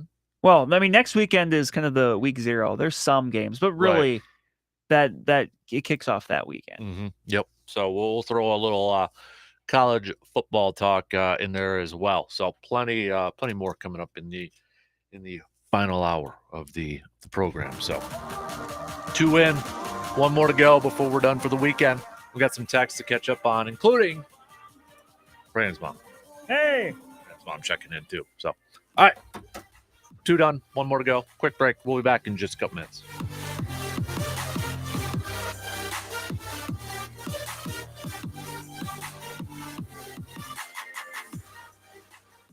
WAYY Eau Claire, W286CK Eau Claire, Sports Talk 105.1 and 790 AM. Sports Talk 105.1 with the very latest local news. Well, Larry Locken wants his stuff back. He's serving 9 years in prison for stealing, and we'll have more of this story with 715 Newsroom coverage in John DeMaster about what he asked the judge earlier this month. Locken, who's serving 9 years in prison for stealing over $1 million from county taxpayers, asked the judge earlier this month to return the things taken from him during the investigation. Some of those things were taken 6 years ago. Locken has about 3 years left on his sentence and has yet to repay the county for all the money he stole. I'm John DeMaster. In Trempealeau County, it seems a man who was out checking hunting land on an ATV was located, appeared to have struck an embankment, and was pinned underneath that ATV, pronounced dead at the scene after Trempealeau County sheriffs received that report after he hadn't returned home for a day. Deputies continued to search that area near Lindbergh Lane, where they found the man. No foul play is suspected. On the political stage, it seems support is heating up for marijuana in the state. The latest Marquette poll finds strong support for legalization of marijuana in Wisconsin, as poll director Charles Franklin says there's something interesting about these numbers. The interesting thing here is not that it's strongly net favored, 69% in favor, but that we have crossed the point where half of Republicans favor it, 51%. Franklin said this marks the first time that more than half of respondents identifying as Republicans were in favor.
I mean, that's you learned crossing routes, you learned outs. I mean, Yeah, you learn everything.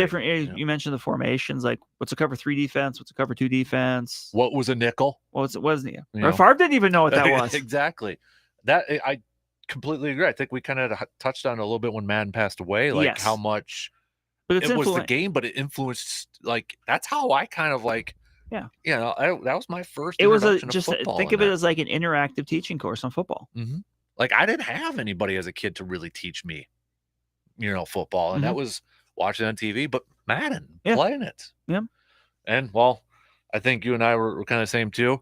I probably spent more time doing drafts and trades and roster constructions than maybe 100%. playing the game.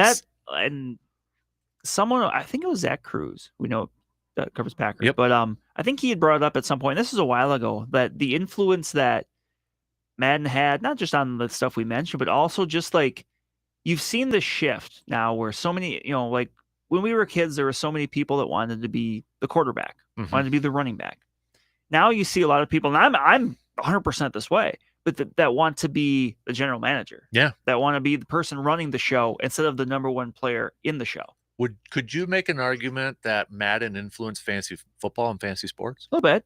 I think so. Because it was around in like the 90s. I remember I had the paper board fantasy football. Yeah, sort of and you thing, have, know? and like you'd get like the season preview thing, and they had like you like mail away, like, oh, you pick your players kind of a thing. Right. Yep. And it's funny because that's kind of what's old is new again, because now in some ways that's kind of like what daily fantasy is. Right. Yep. But no, I would agree. Yeah, that was, because I mean, that's when fantasy sports started coming out, I would sign up for everything just because I wanted to do the build the team. Yeah. You know? I mean, I remember when I was younger, like I do fantasy golf on Yahoo. I did that too on Yahoo. Hey, we've got the BMW championship. Well, we're going with VJ Singh and. Yep. I mean, I think I did it for every sport out there. I just loved building teams and that. And managing the teams. Yeah. Wow. Yeah. So I would say that. Yeah, definitely. What do we got? We got texter here saying 2004, 2000. 2004 is their favorite. 2000 is their second favorite. Third was 2009, just because Favre was on the cover. And the one thing I will say with the Favre one, that year you mentioned that the game you played, it was 08. Yeah. The game that my college roommates and I played was actually it was NFL head coach 2. Yeah, which I absolutely love that game. Yeah. Because it was a deep dive. It was basically the things we just mentioned. It was a deep dive into the front office kind of stuff. It was for a niche crowd. I will immediately admit that, but I am 100% in that niche crowd. And that was actually the game we played. Like it was nuts. You and Surveyor must be like in, because as you're talking, he just texted, did you or Brandon play Madden head coach at all? Loved that game. Yes. So there you go. Yeah, because there was Answers two of the them. There was question. one in the PS 1 or 2 or whatever that was like 05, 06. And then that one came out because I remember that year I got the bundle because you could get both Madden 09, which had Favre on the cover, and also NFL head coach 2. Yep. And that I played that, and to no end. Like it was, just the depth of it. Like, but it was just one of those things that, like, I think it got pretty good reviews and stuff, but just it was for a niche crowd, and EA just didn't want to do it. But I think if I had to do, I remember the Favre thing because remember I don't know, maybe I was the only one, but everybody's like, oh yeah, okay, we can't. There's not gonna be a curse now because it's a retired guy. He's retired, yeah. Oh, he goes on Letterman to promote the dang thing. Yoink.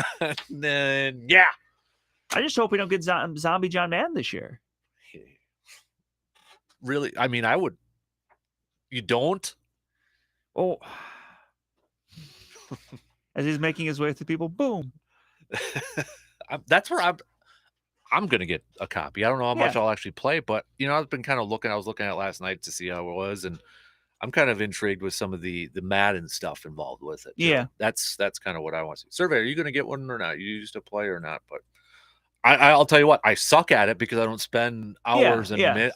Maybe 5 minutes a month playing it or something. But like sometimes that. you get the itch. Yeah.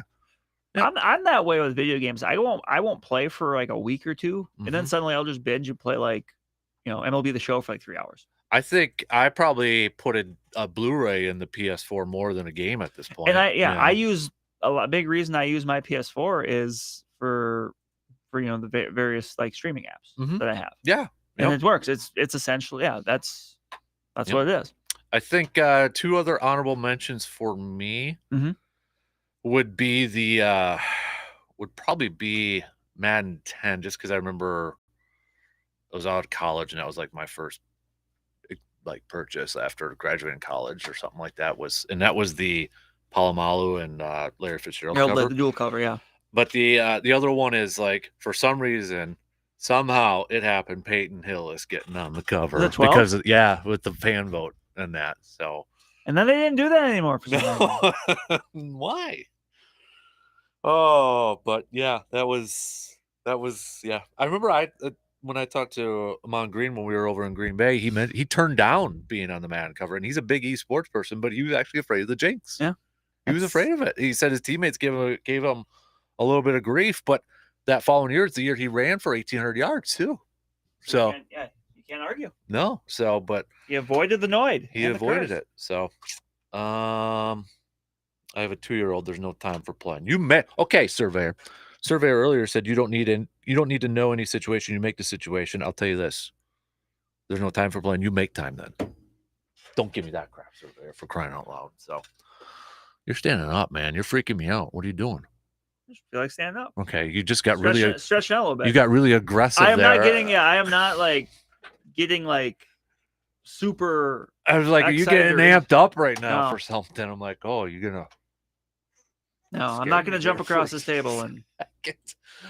All right, rest of you can play along with our little transition 3 if you'd like. Your top 3 Maddens of all time. So I'll probably play it once, and then that'll be it. If I get the courage to actually go out and spend that money, we'll see. I'm kind of waiting until after the game tonight to decide if I get it this weekend or not. We'll see. Okay, let's talk a little college football. How about that? We're a couple weeks away from at least the Badgers, but we got some games next week. But really, the meat of the schedule starts in 2 weeks. So, tell you what, let's take a quick break, and then coming up, we'll talk a little college football, and we'll get back to a little bit more preseason talk too. Packers fans, what are you going to be watching, or who are you going to be watching for the game tonight? A lot of us had the same picks in the first hour, but if you're just joining us and you haven't had a chance to make your picks, do so by hitting us up with some text, 715-830-1912. Quick break. And we'll talk a little football, talk a little college football after these quick words.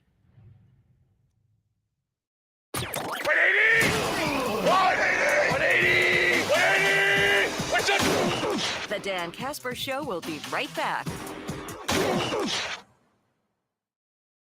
Football season is here, and if you're like me, it's got me thinking about the good old days. Friday night lights, touchdowns, cool fall weather, and those old sports injuries. Let me ask you a quick question. Are you still dealing with some pain from those old sports injuries? Is that pain still bothering you today? Let's change that. Start living that pain-free life. And you can accomplish that with the help from Chippewa Valley Orthopedics and Sports Medicine. To start living that pain-free life today, visit cvosm.com to get started. Mycon Cinemas is your locally owned family theaters. Here's what's playing now.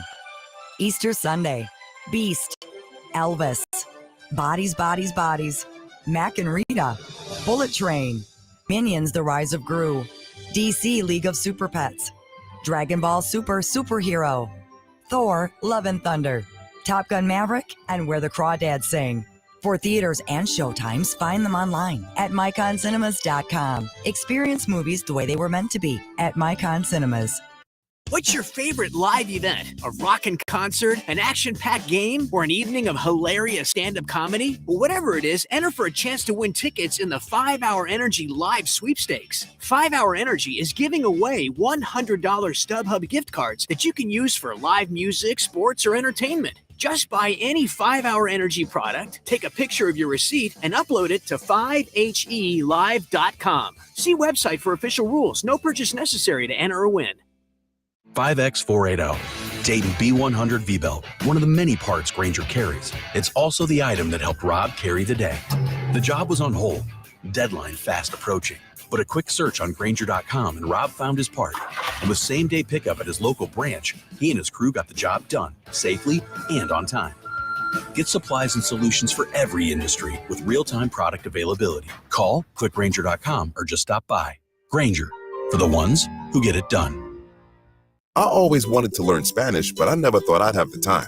Then I discovered Babbel. Babbel's lessons are fun. They only take like 10 or 15 minutes, and in 3 weeks, presto, you're speaking another language, like magic. I love that Babbel's lessons aren't just robots talking. They're voiced by native speakers, so you get the pronunciation just right.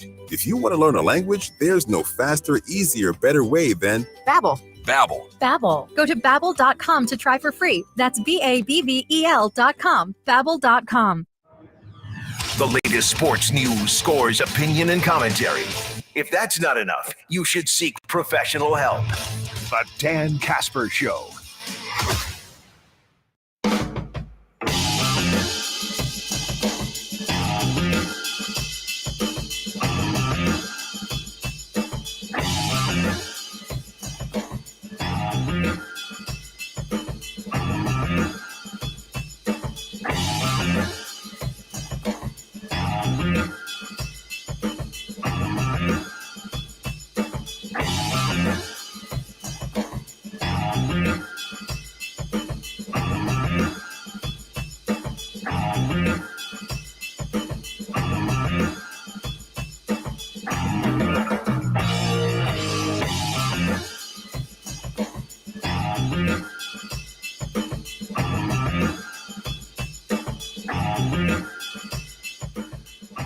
Hey, we got a texter asking, do you guys still believe in the Madden curse? Do you think that's over, or do you still think it's a thing?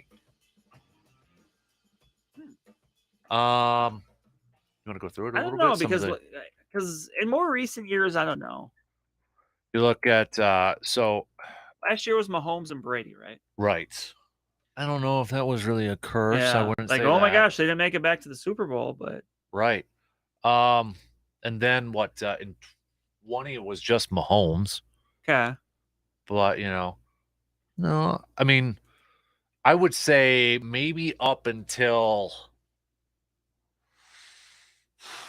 I mean, so like 09, I would say it was still a curse because Favre, the whole drama of 08 Yes, then. yes. After that was Larry Fitzgerald And Polamalu, and they still were Polamalu. good. Then it was Drew Brees in 11. The only thing I could think of was that playoff game in Seattle, but Eh. that was a Marshawn Lynch thing. Yeah, more but than- none of these are like big. You know, Right. like it's not like like the Barry Sanders one or the Brett Favre ones where Yeah. it's like, yeah, because Barry was on the anniversary one too. yeah, But even like the Culpepper, the Vic. yes, Yeah. yes, those were significant. Right. Yep. Even I think Sean Alexander, he was on 07 too, but That was Yeah. right at the end for him. Vince Young 08. Yeah, yeah. I don't think it think died I do. I down. don't think I do. Yeah. But I you're think- right. Like in the 2000s for sure. I think maybe if you want to do 19, you can do Antonio Brown and see what what happened after that. But I don't know if that's a Madden thing or if that's just an Antonio Brown thing. Right. So I think it's quieted down. I think so. But there's Although- more times than not, I think you can make the case. The curse you have to look out for now is the Dairy Queen curse. You know where I'm going with this, right? Every single I'm not going there. Okay. We were having a conversation off air, but every single like Major League Baseball player that was like working with Dairy Queen this year, Bryce Harper, Fernando Tatis, Tim Anderson, they've either been injured or they ain't playing right now for other reasons. The Dirt Dessert, though, is pretty amazing. I love DQ, but I'm just saying, like this year, that's the curse du jour this year. Well, it used to be the Sports Illustrated one. Is that still a curse? Being on the cover for a team? I don't know. I'm not going to make a mean reference, so I won't. Okay. I don't know where you're going with that. I was just going to say in general, like, I don't think anyone knows because people don't really pay attention to Sports Illustrated that much anymore. Oh, Shah! From the top rope right there. A whole smackdown. Which I don't know, of all people, for me to be saying that with what I do, maybe it wasn't that. Maybe that may be a bit presumptuous, but hey, Lamar Jackson was 21. Yeah. Won MVP though, didn't he? Was he on the cover before the MVP or after the MVP? He was 21. So it would have been the 20 season. Before 2020. Was he the MVP in 2020? No, because Rodgers was. So that had to be right after he was. Yeah, Jackson was on the cover of Madden 21. He was the MVP of 19, so it was coming on. right after the MVP. Okay, okay. So, yeah, no. All right. I had to get that down. All right. College football. So, Badgers. I am excited. Why? I love college football. I don't know if there was you excited about the Badgers' potential this year or Yeah. So let me ask you, we had this a little bit earlier in the week, but like I saw a Pro Football Focus talking about this. Kendrick Pryor had like 90 receiving yards in the preseason game, and they said he never even eclipsed that at Wisconsin. Yeah, Danny Davis and all that. And there's people like, well, is it a Wisconsin offense problem? Because everybody's like, the wide receivers, maybe being held back and, or the offense, that sort of thing. I know Paul Chris the other day was talking about the consistency with the passing offense and practice, that sort of thing. What do you make of? Do you want to see more passing from this Badger offense? You would think they'd be able to do it because everybody in the world knows what they want to do. I'm excited to see what Bobby Ingram can bring because remember he's in the offense coordinator, he's calling the plays. It's I think it was Dave Rebson from Big Ten Network was visiting camp and mentioned he goes, this is Bobby Ingram's offense. He says that Paul Chris now is kind of the CFO of it, the CEO of it, like just he kind of looks and maybe he gives his own little his input, but this is Bobby Ingram's offense. Okay. So I'm excited to see what that looks like because and he's coming from Baltimore. Yeah. So does he have anything that he bring from Baltimore? We just talked about Lamar Jackson. I don't know because obviously Graham Mertz is not Lamar Jackson. There's right. there's no one in college that's really a Lamar Jackson is like a one-of-one kind of guy. Right. Yeah. So, but maybe being in the pros, maybe seeing some concepts of like how you can still run the ball but still not make it that's all you do. Like because obviously that's when the Badgers are at their best, like when they run the ball but they can also play action off it. And it's you mentioned those guys, but you also mentioned even though he people knew he was good, but Jake Ferguson with the Cowboys, he's doing good things there too. I know Mike McCarthy's really sung his praises. Yeah. So and with the Badgers, the interesting thing is going to be who steps up out of those receivers.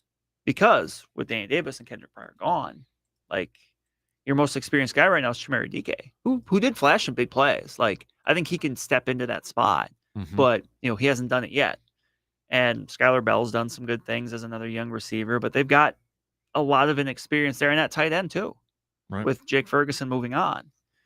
I'm a little bummed because at this point, all of the announcers are going to have to find their new thing. They can't talk about Jake Ferguson being Barry Alvarez's grandpa and Barry Allen isn't 17 years old anymore. Exactly. He's an adult now. He's an adult. So, he's looked like he's an adult since he was probably like 12. Yeah. But, I'm interested to see how this works because this is Graham Mertz's third full year starting. And, it's his job. Like, there's nobody that's going to push him. Chase Wolf, senior, backup, more of a runner, but he's very turnover prone in his limited action. The younger guys they have underneath him, they're not ready to play. So the Badgers will go as far as Graham Mertz takes them. I don't think I'm saying anything too hot take-ish with that. No. But he's going to have to be more consistent. I thought in the bowl game in the Las Vegas Bowl, outside of that one bad pick he threw, I thought he played well. He made some tough throws. He didn't try to do anything too dumb. Like he took the ball and ran it when it was open. Like that's what he needs to do.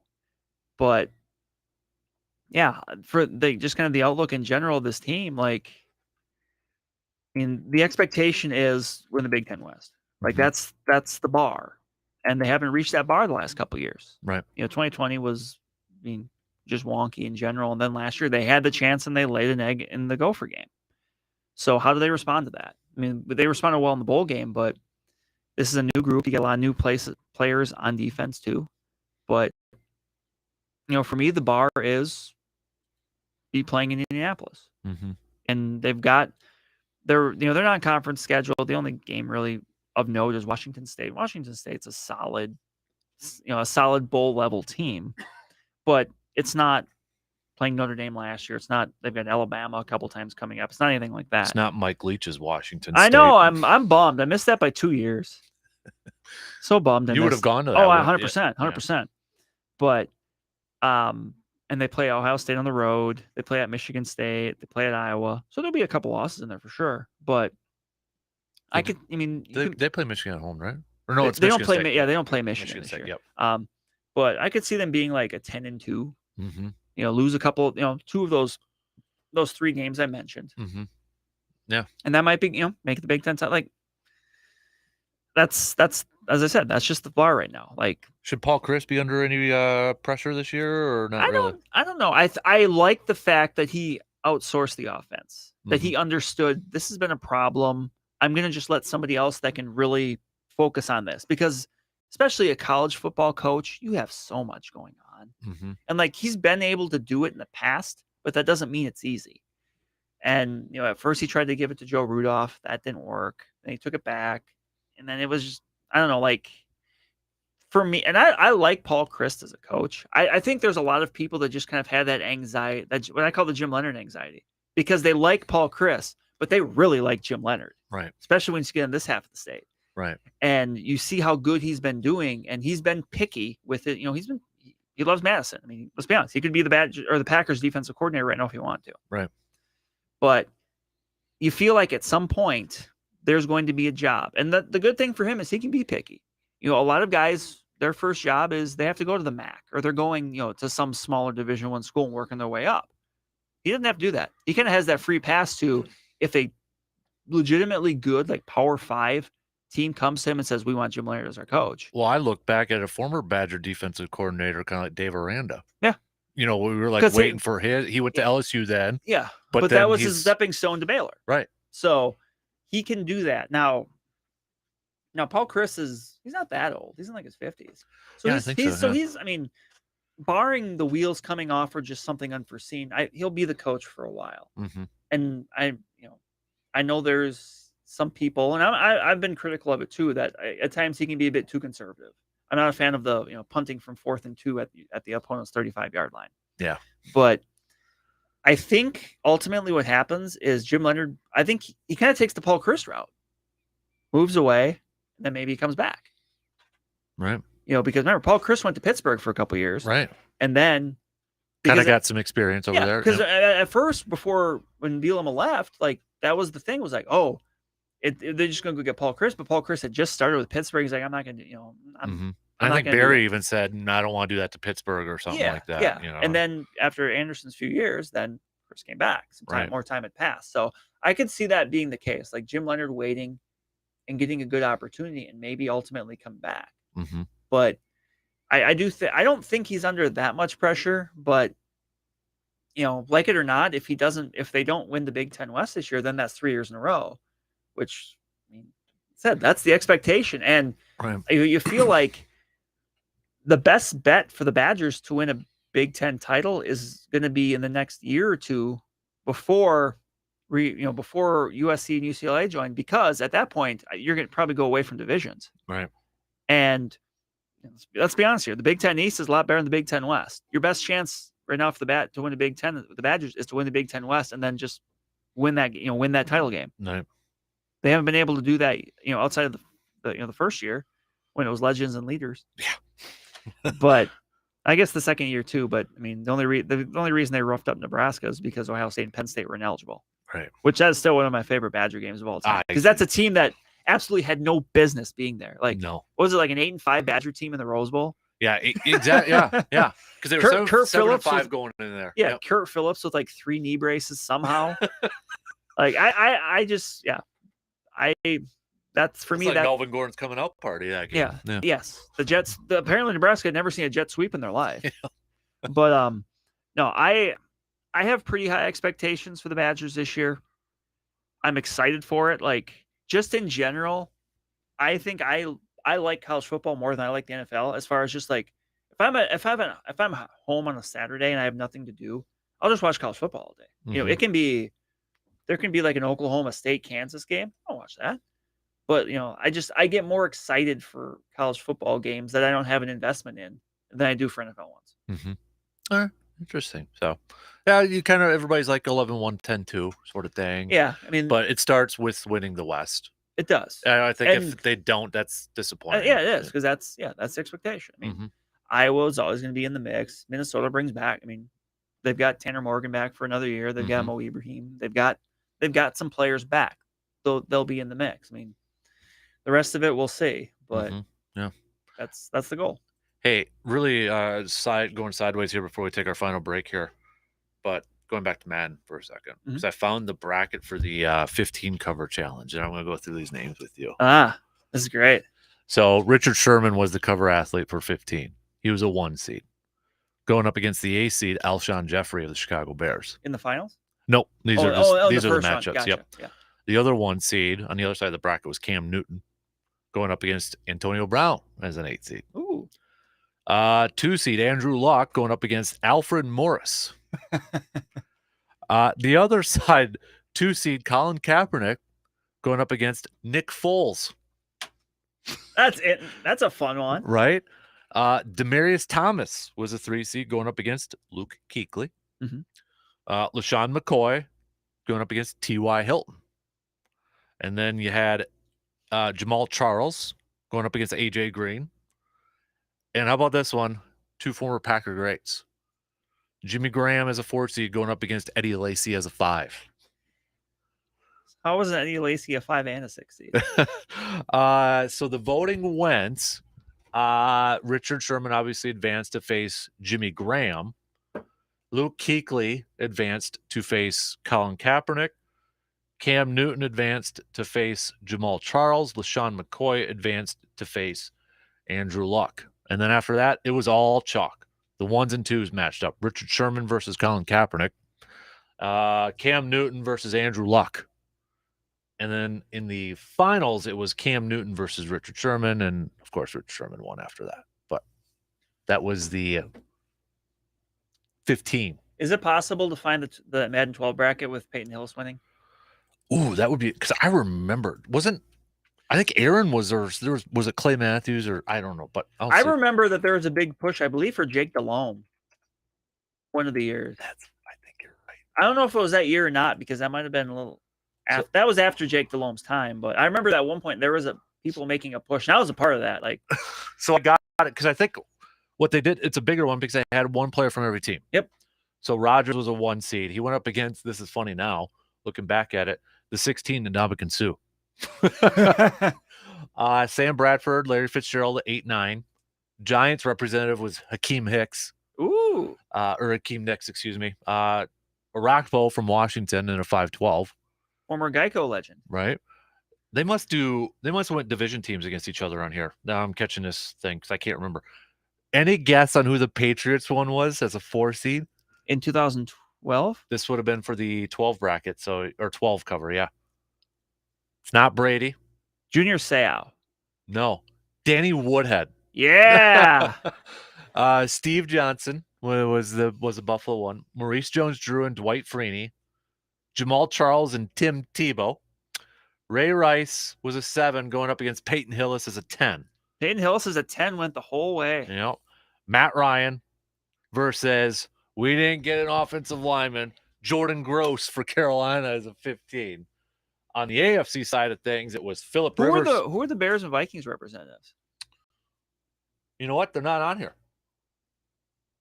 2012, I would. Let me see if I can find. Maybe this isn't the full bracket, but they're not on that one. Man, that'd be pretty meager for the Vikings that time. I would think it'd either be an Adrian Peterson or Jared Allen. Let me see if I can find it. No, on there. No. Yeah, those are. Wait. There. Okay, is this the one? No, this is a different one. Okay, I gotta find that. Oh, this is 13 because 13 they had Matt Forte on there. Let me see if I can find because this is a picture I just Googled imaged it. Oh. Let me see if I can find it. But you're right. Yeah, where's the? Maybe they didn't have them, Brandon. Here, maybe.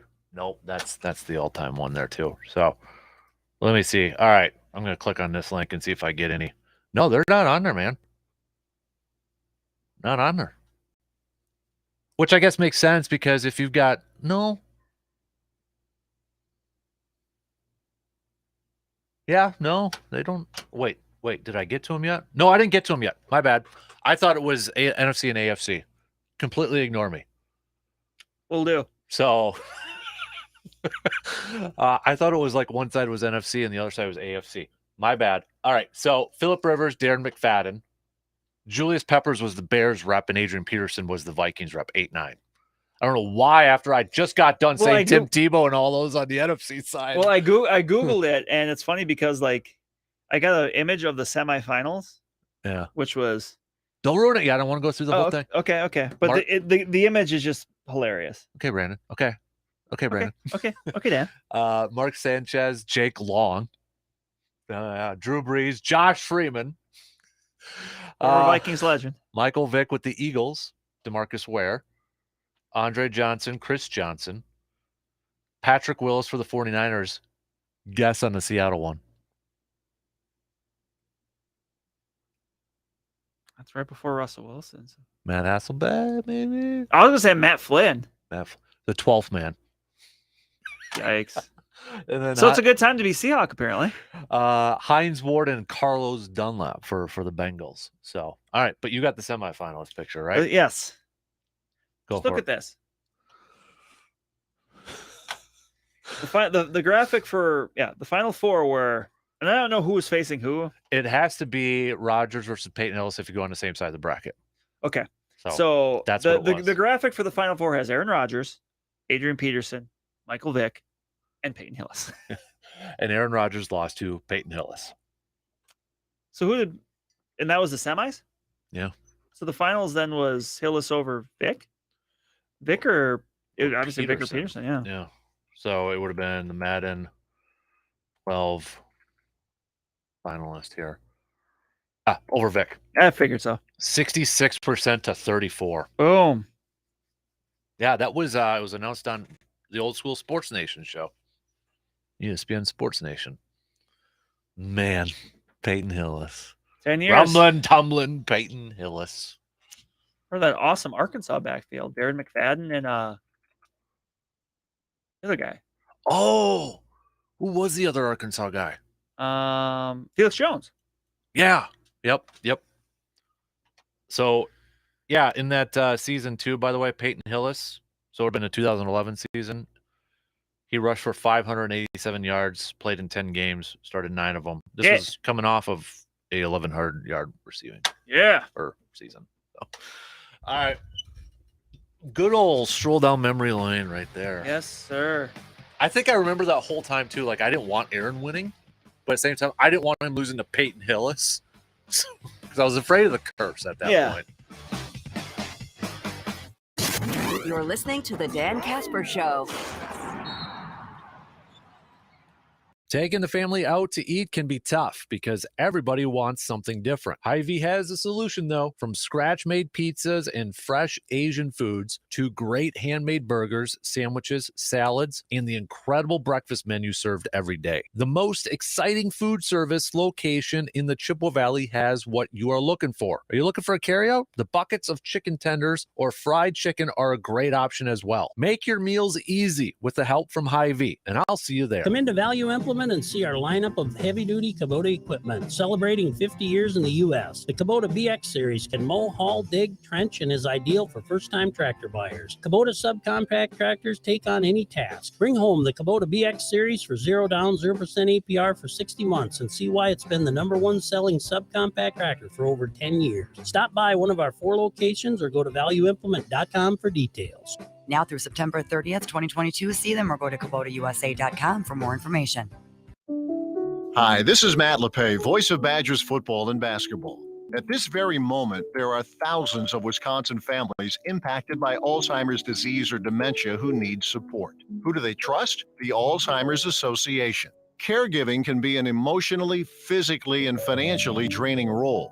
The Alzheimer's Association provides education, care, and support to all those facing Alzheimer's and other dementia. The Alzheimer's Association is here all day, every day, through their free 24/7 helpline. One call, thousands of answers. If you have concerns about memory loss or other cognitive changes, or questions about caregiving, Alzheimer's diagnosis, and treatment or clinical trials, make that call today to 800-272-3900 or visit alz.org/WI.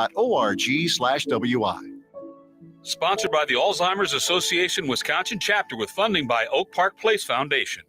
Your favorite golf outing is back. The second annual Kasper Classic, benefiting Backyard Dreams, will be happening on August 26th at Princeton Valley Golf Course in Eau Claire. For just $90, you get a two-person team that includes 9 holes of golf, a cart, 6 free drink tickets, and a lunch. This year, we have 2 sessions teeing off for a shotgun start. Tee times are at 10:30 a.m. and 1 o'clock p.m. So give Princeton Valley a call at 715-834-3334 to sign up and pick your session before it fills up. The Kasper Classic benefits Sports Talk 105.1's charitable entity, Backyard Dreams. The 5 goals for Backyard Dreams are to provide and promote opportunities for anyone to have a chance to play, to help anyone overcome obstacles to chase their dreams, to help raise awareness for those in need, to help create opportunities for those to enjoy their passions, and to help those enjoy their life and create special memories. So sign up for the Kasper Classic today. Visit sportstalk1051.com for more details.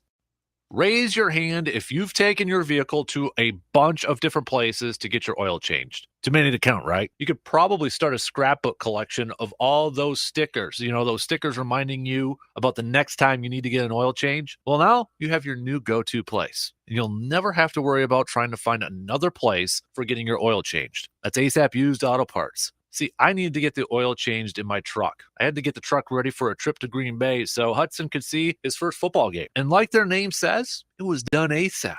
Plus, they checked my tires and the rest of my fluids. Oil changes, tires, batteries, auto parts. ASAP Used Auto Parts does it all with the top-notch service. You can listen to me talk about ASAP Used Auto Parts for a long time, but tell you what, just experience it for yourself, all right? Because chances are you listening right now, you probably need an oil change too. Or maybe some new tires. Just give ASAP Used Auto Parts a call.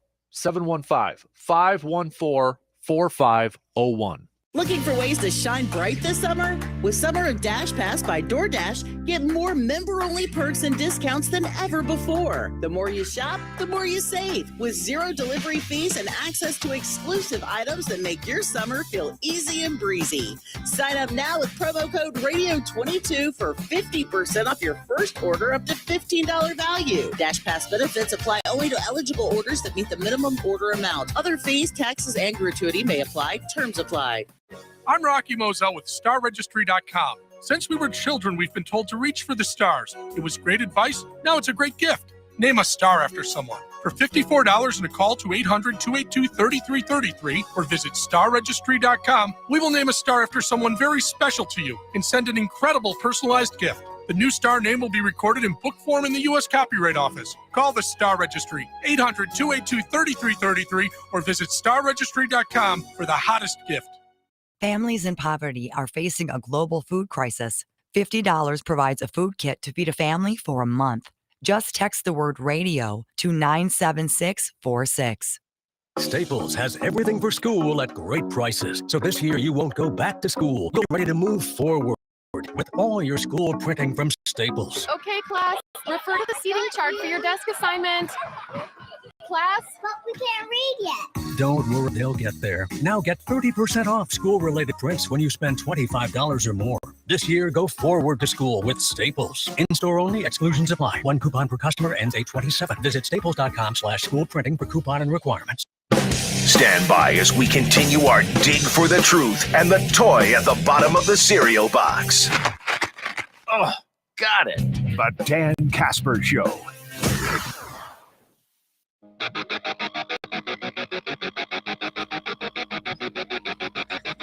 All right, so we just got a few more minutes to the top, then we're done for the weekend. Reminder, Brewers got 3 day games coming up in Chicago. Afternoon baseball all weekend long. 1:20 today, 1:20 tomorrow, 1:20 on Sunday. Then you got Packers preseason game tonight, 7 o'clock. Taking on the States, the only one at Lambeau Field.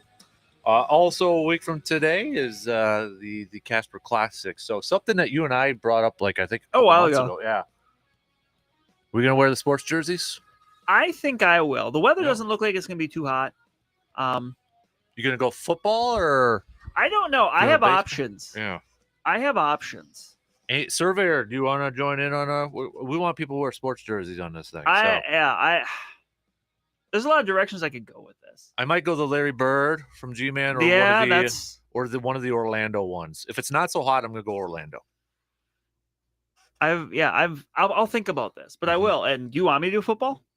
You do whatever you want, man. Okay. No. I mean, I'm going to show off my non-guns and wear a basketball one. So there you go. I would feel like, I mean, obviously everyone knows I like baseball the most, but I feel like any Brewer jersey I have, I still wear sometimes. So it's like, that's not quite as fun as like digging some random jersey I have on the mothballs. Right. So trying to think of some other ones. Maybe I got a couple of Dream Team ones. I can the Elijah one, Dream Team one I could bust out. But all right, yeah. Rest of you, anybody golfing, we're gonna wear the sports jerseys. I think so.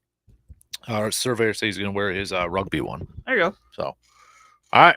No scrums. No. So yeah, okay. You wear one, I'll wear one, surveyor wears one, everyone wears one. I hope the weather's good because early returns I saw said it was supposed to be, but you never know. That's right. Wisconsin. Might have to have a backup. I don't know what that backup would be though. I don't know if I want to do a football. I don't know. It'd be weird because it's kind of a little baggy. All I know is it's not going to severely inhibit my game because I already. If you do football, would it be the Ryan Leaf? I thought about that, but at the same time, like Justice might do that too. I don't want him. I don't know if Justice knows we're doing this. Well, let him know. So you better let him know. At this point, I almost like. I don't think I would. Yeah. Because I already have for other things. Like I did that one year for when we did the virtual draft. Like I think I would do something else. Mm-hmm. Do you have any basketball ones? I do. Who's in your closet for basketball? I believe I have a Dikembe Mutombo Nuggets one. Oh, dude, you're wearing that. You gotta wear that one. Is it which Nuggets logo? The one you're thinking of. Oh, you gotta wear that one. Okay. I might. Okay, I'll.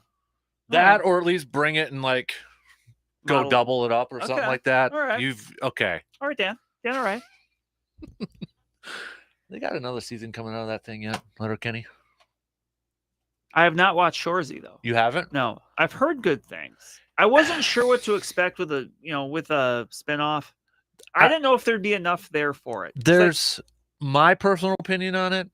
It didn't live up to what I thought it would be. Okay. And I probably put a lot on it. That could be. Because I was just wondering, like, I didn't know if there was enough meat on the bone for a spinoff there. Yeah. Like I always appreciated his like when he showed up, but like it was good, but Letterkenny's better. Okay. Yeah. So I mean there was good moments obviously in that, but I don't know. Didn't really, there was like, oh, okay, a little disappointing for me, but still funny. It's Shoresy. Yeah. I will say though, like too, I would get a hockey jersey of Shoresy if I could. I absolutely would wear that thing. That'd be my only one that I'd wear. Jersey. Yeah. I'm sure eBay's probably has to have one somewhere. There, it's got to be findable. I would hope that at some point they got the Rick Vaughn ones. Major yeah, League eventually they would. Yeah, they could come out with the Shoresy. all of them. I'm just a couple of them you could have there. Who are the other two? I just blanked on their names. I can picture them. Long hair. Yeah. Their names. Yeah, Jonesy and Riley. Right, Jonesy and Riley. Yeah. Jonesy and Riley. So, what do we got? What is this last call from Sir? Like a ladder match in the WWE, Brandon's hopes and dreams are going to get kicked out from under him for that belt by me. Oh. Ooh. Well, I hit Princeton Valley on Sunday. It didn't go well, so I may not even make it to the ring. We'll see. Do a lot better than really talking up a game for this belt here. It's good, but we'll see. We'll see. I don't know who's all in it. I just know that we've got like 1 or 2 spots left. Yeah, morning's full. Afternoon, if you want in still, you better call now. Mm-hmm. And you know what? Maybe afternoon's got a little bit more of an advantage. Or maybe they don't. Because they'll be full and maybe already have a few beverages. You never know. Depends on the weather, right? Maybe the greens are a little slower in the morning, faster in the afternoon. Mm-hmm. Better hire a caddy. Get this thing if you want a belt. So, be interesting. At the very least, the belts will be on display so I can see what I'm not going to have, right? Yes. All right. But you got a fancy football one, don't you? Or you Not did? anymore. I didn't. Oh, it's a traveling one? It was a traveling one. So if these do turn out to be really sweet looking, I'm buying a personal one just for the man cave, just to display it. Fair. I just want that. So we'll see. I'm hoping they come today or Monday. They're in transit. I know that. So, all right, where are you going to be at again, really quick? Stanley for Stanley Boyd Cadet football tonight. All right, Friday night football. A couple different ways, high school and Packers. But we also got some morning football coming up here. Yeah, you can have some breakfast and head over to Carson Park if you want. Yep, or up to Rice Lake Or and up finish to, up. well, that's evening. Oh, is it evening? That's tonight. Okay, so you could do multiple games if you really want to. yeah. Think what I see, Menominee gets the ball at like the 11 to start off that game. So, all right, Dan Patrick Show's up next. Have a good weekend. We will be back at it again Monday morning. Talk to you then. You're listening to the Dan Patrick Show on